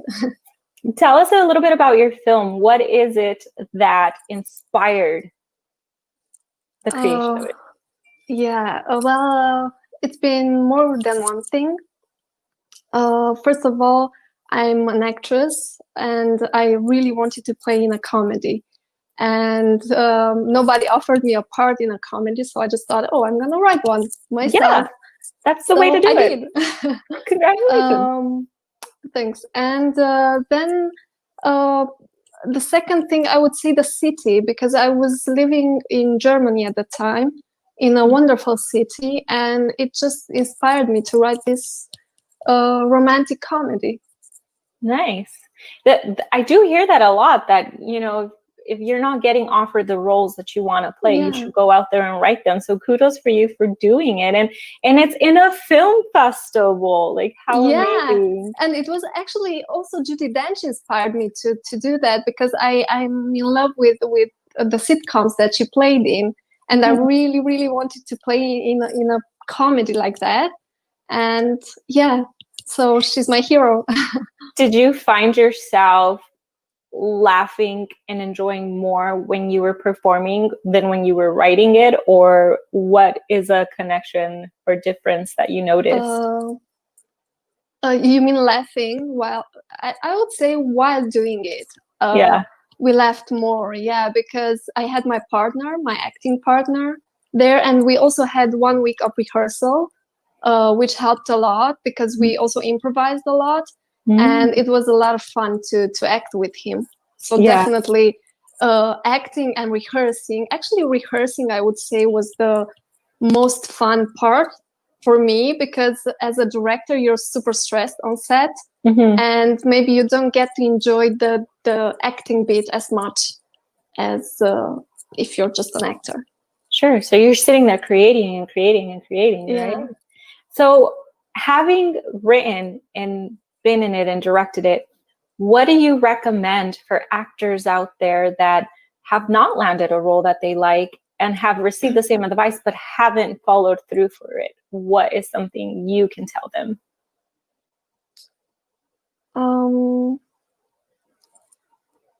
It's very hard to give somebody else advice, because everybody is in a different stage in their life, in their career. And but I would say, just if you want something specific, you either have to kind of attract it, attract the role, which means, for example, if you're interested in dancing, then start going to classes and do more dance, or if you're interested in history, you can read a lot. And it's funny because sometimes things do show up, things that interest you do show up.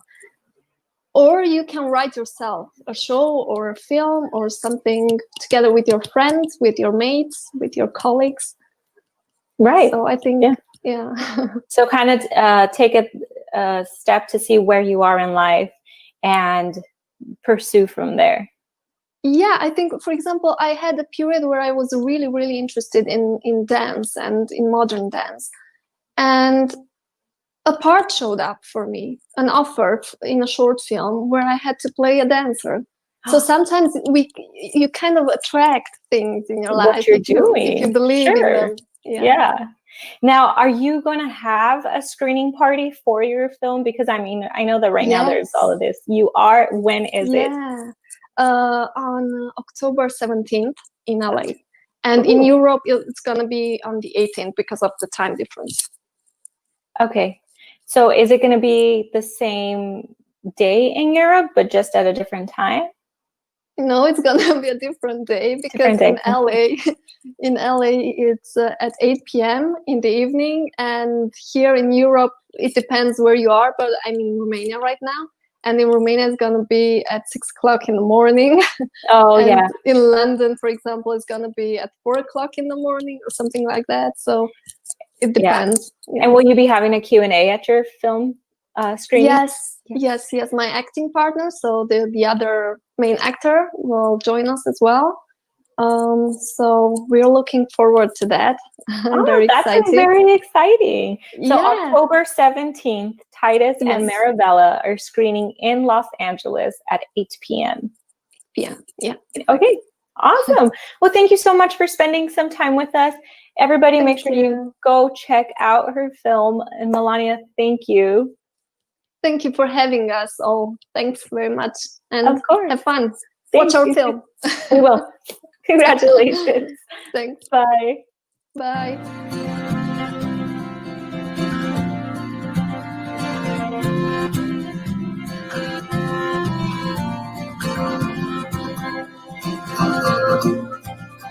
Hello.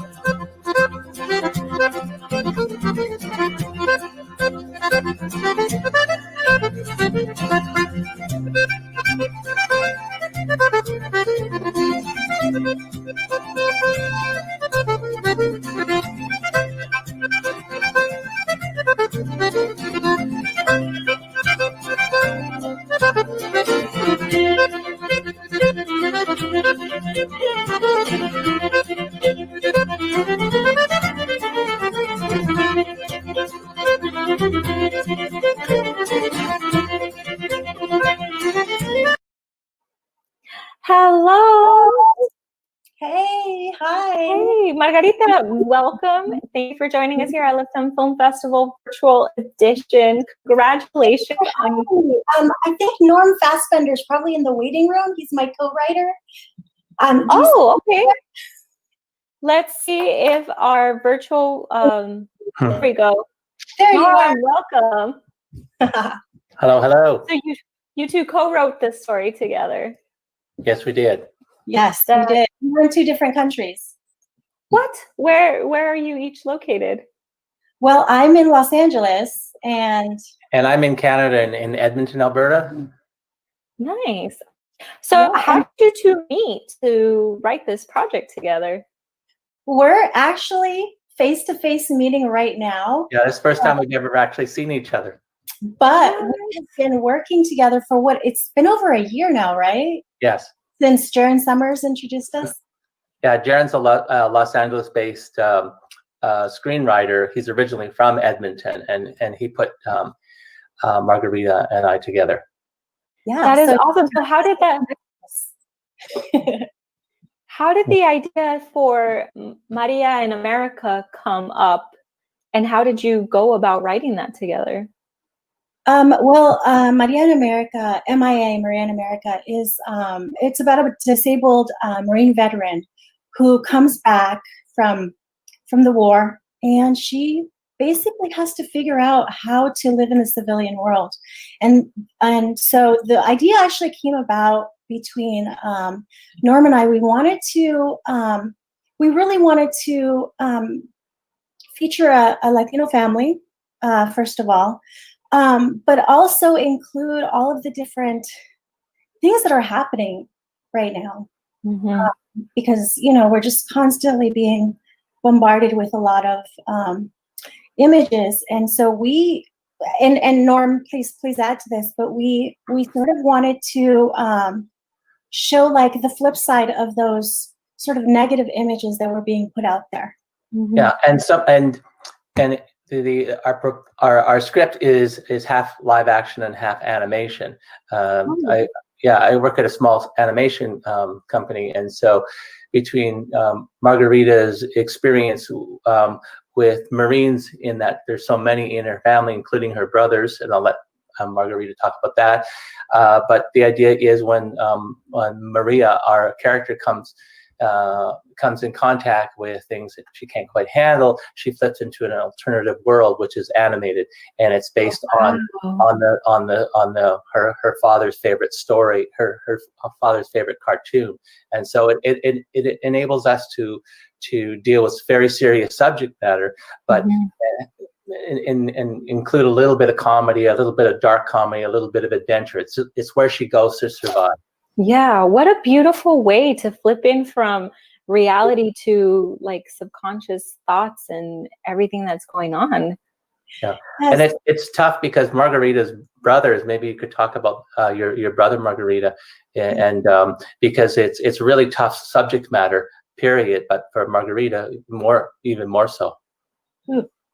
Yeah, so it's inspired by my youngest brother, who we lost to suicide in 2014.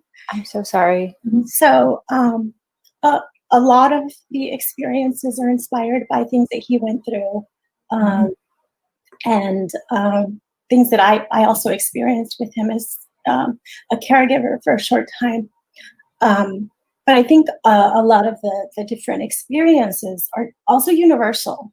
On top of living through post-traumatic stress, it's just everyday struggles of life. And so, so all of that together, it just sort of, it's just this, there's these rich stories there. And yeah, they are inspired by my baby brother, who's no longer with us. But I think that the potential to be able to show this to so many others so that they can try to maybe start to understand what happens to our veterans. I mean, we still have 22 veterans a day taking their lives, even more so right now during COVID-19. And so mental health resources and, stories like this can hopefully propel the conversation forward and create a change. Sure, yes, of course. I think it is so important. There's so many topics in life that people don't talk about because they fear the uncomfort that it comes with. And it is so important to raise awareness to these subjects and bring about them, and how beautiful to use art and whatever you have to get creative to actually reach out to lives, because you never know that sharing your story can actually help somebody who's going through that same struggle. So I am so grateful that you guys have taken, this experience in life and created something so beautiful that's going to help in life for others. Yeah. Are you going to have a screening party to show your film, and when? And well, we hope to. I mean, we would love to be able to see. It's a TV series, so this is the pilot, but we would love to see it like on Netflix or Amazon or sites. I think these are the type of stories we need. Yeah, and I mean that's the knock on wood, right? But that's where we hope to take it. Yeah. You want to add something else? Yeah, and it's a very real story dealing with real people in a real community, and it's about Maria protecting her community and her family. But we also have an oddball Canadian. I have a lot of family in the United States, and so it with the Canadian coming down and moving into the building and into a Latino neighborhood, knowing nothing. He gets to ask awkward questions and stupid questions and to bring out the narrative and being, if you will, the fall guy. So it is a tough story, but we want to keep it on the lighter side of things. But also we'll make fun of foreigners like those Canadians, and it'll allow the characters to talk about issues that they wouldn't normally talk about because they sort of know them, but the dumb Canadian, of course, wouldn't bring it up. So that's the way you strategize it. Yeah. Yeah. I can't wait to see this film. I mean, unfortunately, we weren't able to pre-screen them, but like watch them ourselves hosting, not all of them, but it just sounds like so inspiring. What is something that you two can give as an advice to other people that are writing or filmmakers creating? Oh, I mean, you have so much.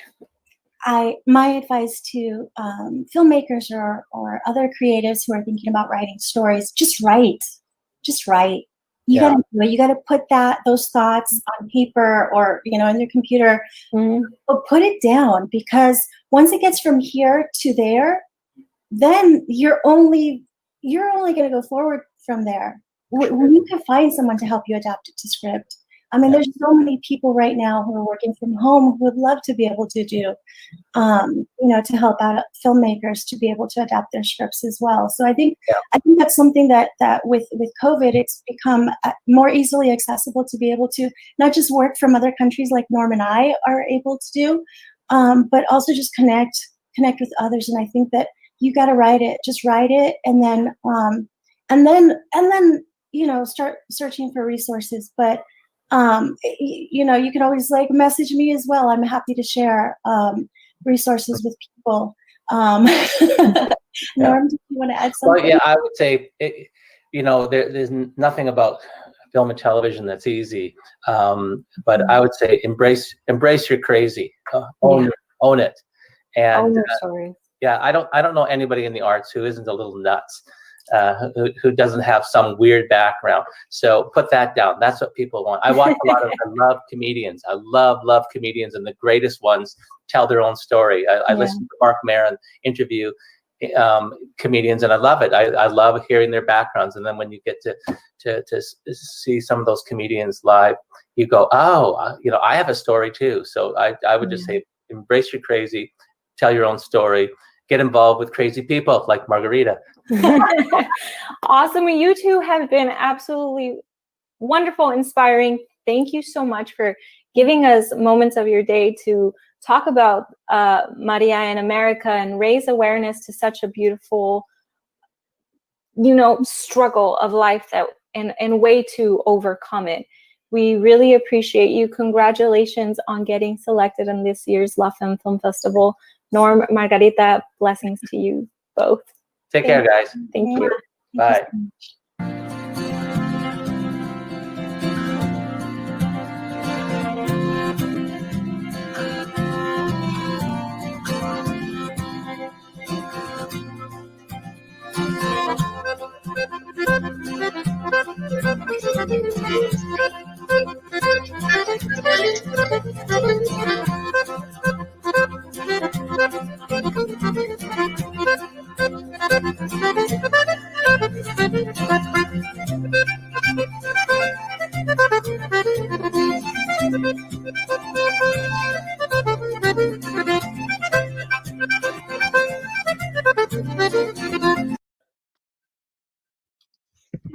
Hi, Willa. Hi, how are you? I'm doing well. How are you? Good, thanks. Welcome to La Femme.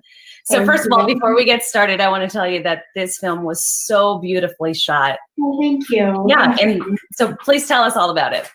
Sure, I will. So I can't take all the credit for you know, how the beautiful cinematography looks. Him, cameraman Matthew Ziegler, who you know, definitely took the lead with all the, you know, the beautiful polish of the visuals. But Starting at Zero looks at the issue of early childhood education and, you know, why it's so important for our country to take seriously and invest in, you know, for the future, for our future success, both for individuals, you know, but also for society as a whole. Yeah, go ahead. You know, I feel like we put so much emphasis in like getting our kids to college and pushing that, but we forget a lot about the formative years. So what would you say about that?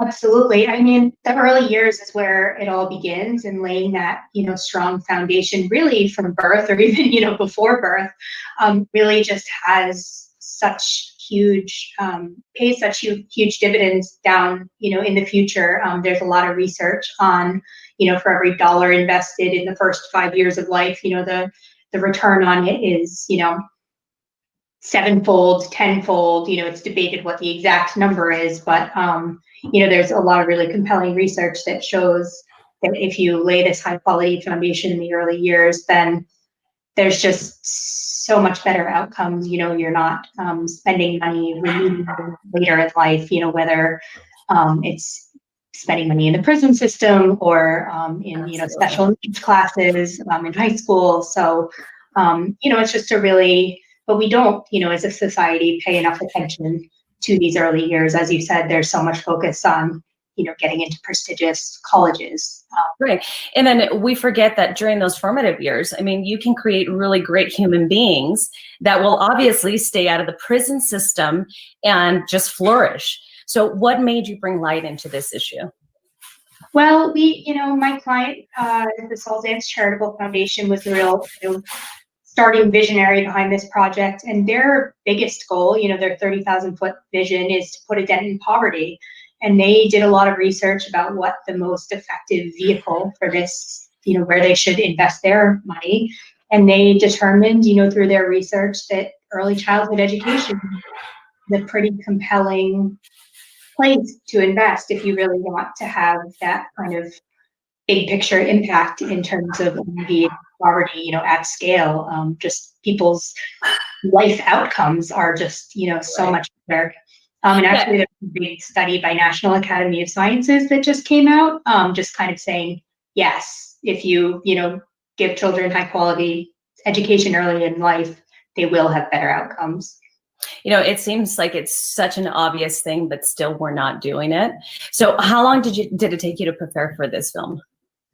We had it in production. We actually never set out to make a feature-length film. We were interested in Alabama's early childhood pre-K program. They have had the #1 nationally ranked program for over 10 years, and we were interested in how they accomplished that. So about 3 years ago, we set out to just create a simple how-to video about how they accomplished that. But then, once we started interviewing, we just realized that there was so much more to that story. And we really wanted to, just tell a much broader story and look kind of early childhood education and how we can begin to improve the system. That's amazing. Well, thank you so much for bringing light to this issue. And please tell us what's next for you. Well, we're, working on different things. There's been a tremendous amount of interest, grassroots interest in this film across the country, which has been really gratifying and I think just speaks to the need for this. So we're going to continue to create content, around this issue. And, personally, I'm beginning a, interview project with, just various thought leaders in issues like this that really, have the potential to move us forward. So. Awesome. Well, thank you so much, Willa, for having us, and for us having you. And where can we find you? So our website is startingatzerofilm.com, just www.startingatzerofilm.com, and there's links to our Facebook page and Twitter and Instagram accounts, and we're just going to keep adding content and, host screenings around the country. So, if anyone has interest, we'd love to hear from you. Awesome. Well, thank you so much, Willa. Thank you so much. Take care. All right. Bye-bye.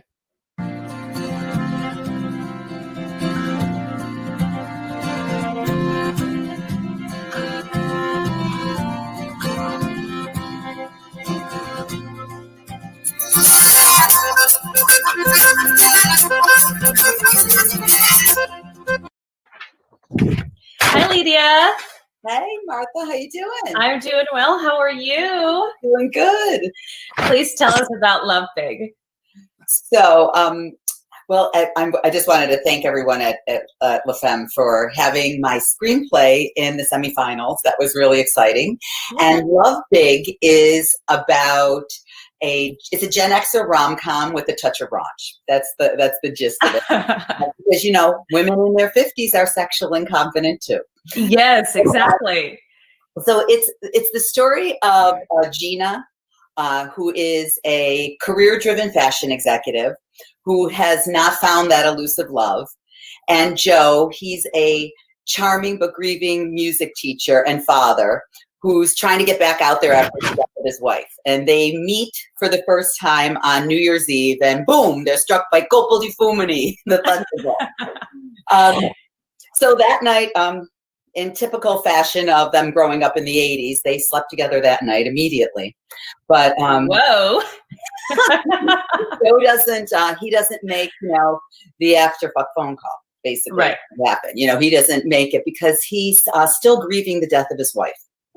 So Gina's crushed, but she's at this point in her life where she's just about to turn 55, and she's like, I want to be in a relationship. I've done the career thing, I've done the money thing, I've got a great life, but I don't have that love. So she's like, Joe, I can't wait to see when you're going to be ready to do this, because, who knows when somebody's grieving, you don't know when they're going to be ready.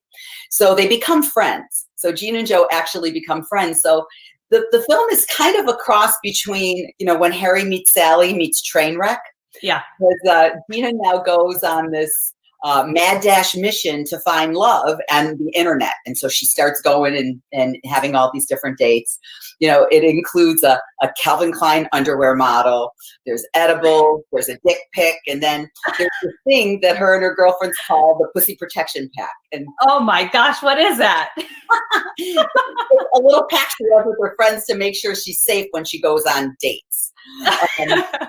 And in the meantime, Joe, he's just, even though they're friends and they're hanging out together at the gym and stuff, he's still stuck in his grief. And so he turns to his music and he turns to volunteering at the senior center. And then he's a good dad to his 20-year-old daughter. And then I don't know if I want to give you the end of the film. But No. It sounds so exciting. But it is typical cookie cutter. It is typical, rom-com fashion where you go and, it is the formulatic, you boy meets girl, boy and girl have. I feel like we need more rom-coms in our life. Yeah. I mean, it sounds super funny. And of course, I mean, I can't wait to see what happens, especially with him. So, I mean, can you give a little bit? Well, it is a rom-com. So yeah. And I'm a little hopeless romantic over here. So of course they are getting together at the end. Okay. So how that exactly happens, I don't want to totally give it away, but they do get together at the end. And my little motto of the film is, we all deserve a happy ending in more ways. Yes. Oh, yes, we do. So tell me, can we see any screenings? Is there anything coming up? Any questions and answers? The film right now is only in script form. So I am in like pre-production stages at this point. I am, looking, I'm going to be starting to look for producer, director, and financiers, to get the film off the ground. My goal is to make it, to make the film and shoot it in 2021.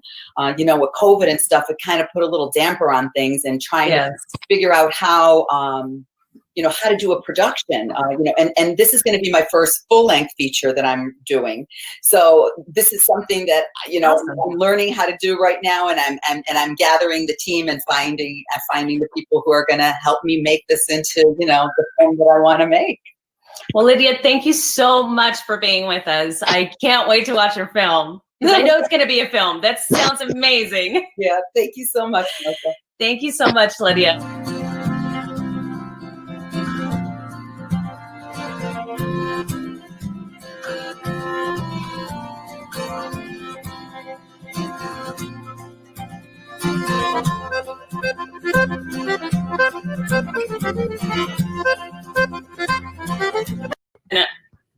Hi. Hello. Oh my gosh, it's so close to my face. Boom. Hi, Madison. Hi, how are you? Welcome to La Femme. I'm doing well. How are you? I'm good. I'm suffering from a bang situation right now. I cut them in quarantine. Uh-oh. They look good, though. Thank you. You did a good job. It doesn't look like you cut them wet. So that's I feel like I have a curtain on the top of my head.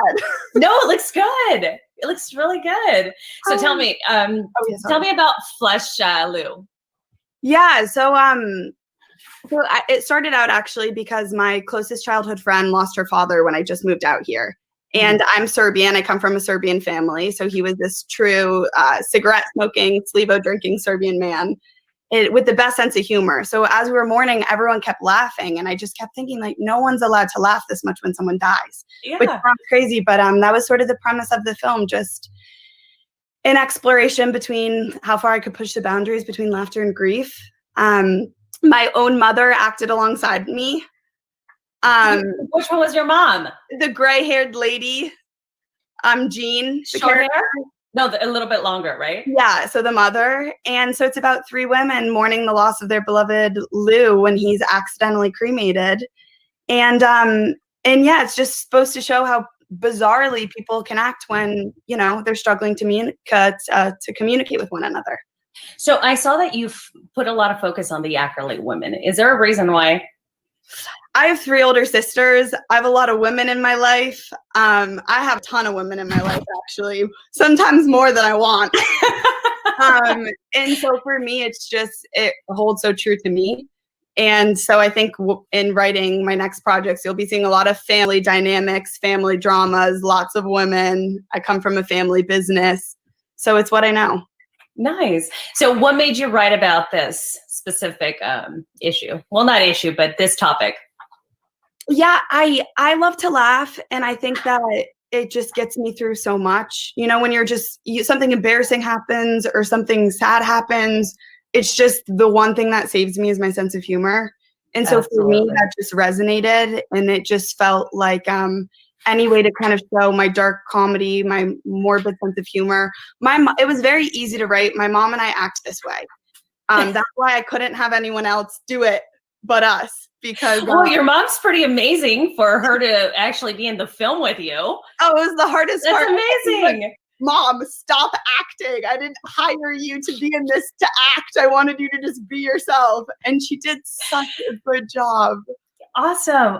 Well, where can we find you? And can we find any screenings coming up? Yeah, so right now I just finished. So it's still just screening, still kind of private right now. So all of that will be to come, but it's still very new. So I wish I had something to say right now, but I'm so happy and feel so blessed to be a part of this. Well, thank you for being a part. And then is there anywhere we can find you? Yeah, Instagram, I'm Facebook. on Madison Stewart Leonard. And yeah, I'm excited to just officially launch it out and have people be able to watch it. I think I'm on October 14th, which I saw on the website, which I kind of have to check. Awesome. But yeah, so more from me later, I guess.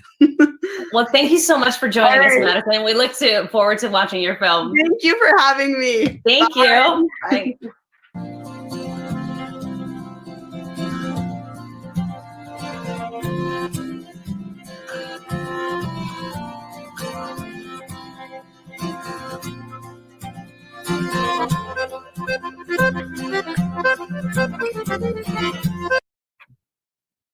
Hi, Talita.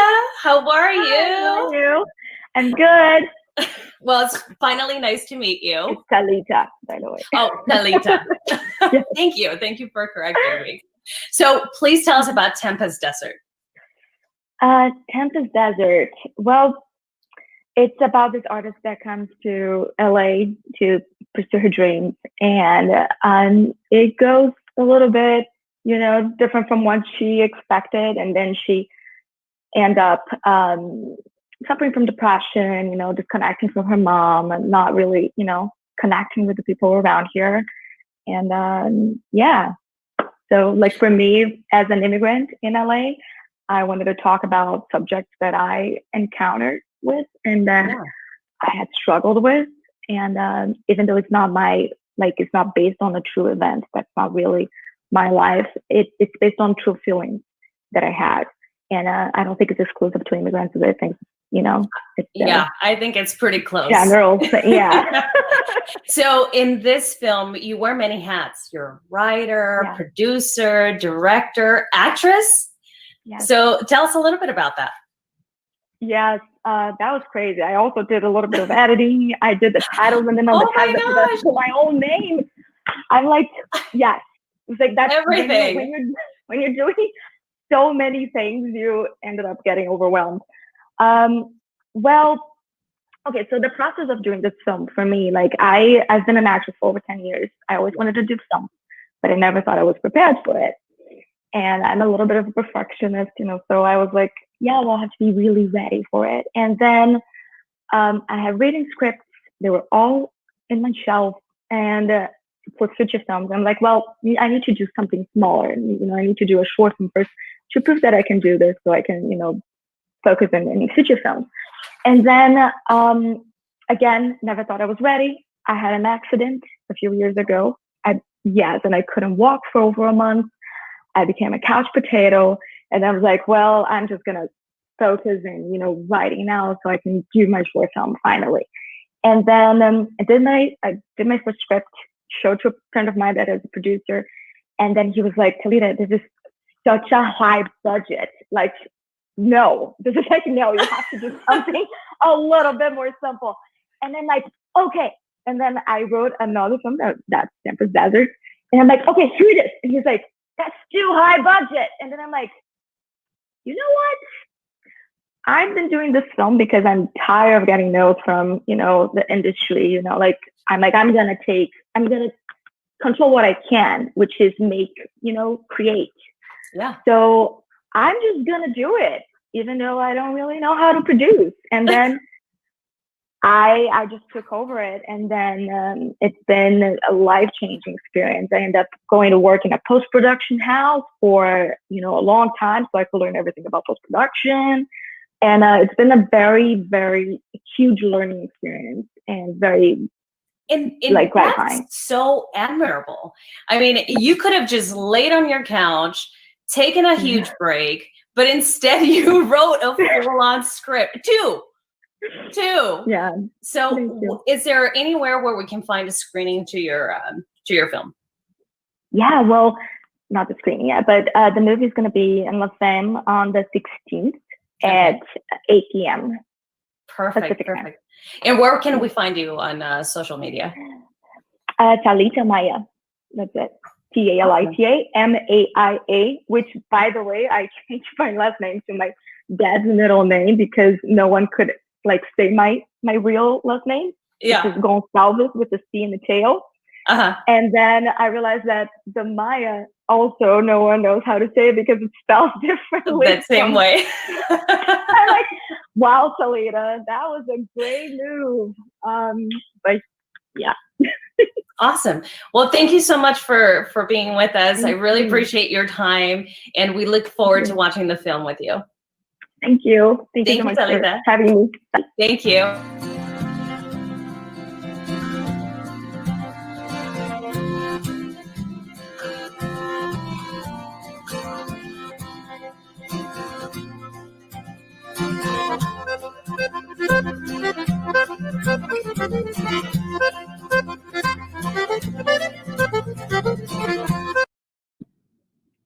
Hi, Laura. Hello. Welcome to La Femme. It's a pleasure having you. So please, I want you to talk about Breaking the Silence because I think it's such a wonderful film. Very heart-wrenching too. So please tell us about it. Okay, well, my name is Laura Coronado. I'm the producer of the documentary film Breaking the Silence that is directed by Priscilla Padilla. And this is a story about 2 women, Luz and Claudia. They are part of the Embera Chamí indigenous community in Colombia.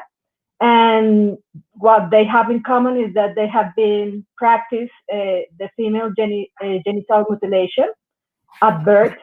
So they have, they live this condition in a different way. For example, Luz, she feels very sad about this, but Claudia, she tried to struggle and she tried to convince and to talk with the other indigenous woman of the community to try to change this practice, because we found out in the research that this practice have been made for many years. They think that maybe this practice came to Colombia when the Spanish came to this territory, and they just take this practice from the African people, from the African slaves, and this is not their part of their own practices. You know, they adapt this practice. Yeah, I had no idea this was still happening. It's so. First of all, how were you able to actually get into talk with these women, because it's such a patriarchal society? So how were they able to actually open up? Well, it was very difficult because we have to first start to talk with the men. And, you know, here in Colombia, for example, all the indigenous community, that they have their own law.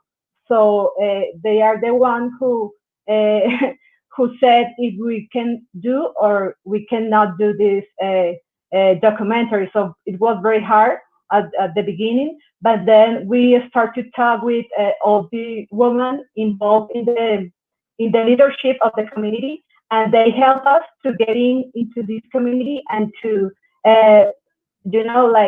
start to talk about this practice without fear, you know, because it's very difficult to these women to talk about this because they feel fear to be rejected by their men, for example, or because the law now, when this research came out that they're still practicing this, the government said that they cannot, that they will punish them if they continue doing this. So they feel fear because of this, you know. But we try to make a different work with them. We try, we help them with this, with different practices and different projects, and we start a talk about this without judgment. We try to be very, just try to hear them. That's fantastic. Yes, not to judge them, Exactly. Now, Laura, where can we find your screening, or do you have any Q&As coming up? Well, at this moment, we will be at La Femme. Great. So make sure you get your tickets, everyone. Yes, please. And Yes. we're still now in festivals, in different festivals around the world, and maybe next year we start theatrical the events in different countries. We have to just wait. Yeah. But you can find Priscila Padilla, who is the director of the film, in Facebook. You just Google it or Priscila Padilla, and you can contact us because we are working on our website right now. So do not have a website at this moment. Thank you. Well, thank you so much, Laura, for joining us, and we can't wait to watch the film. Okay, thank you, Marta, We'll for see the you soon. invitation. Okay, Thank you. Bye-bye.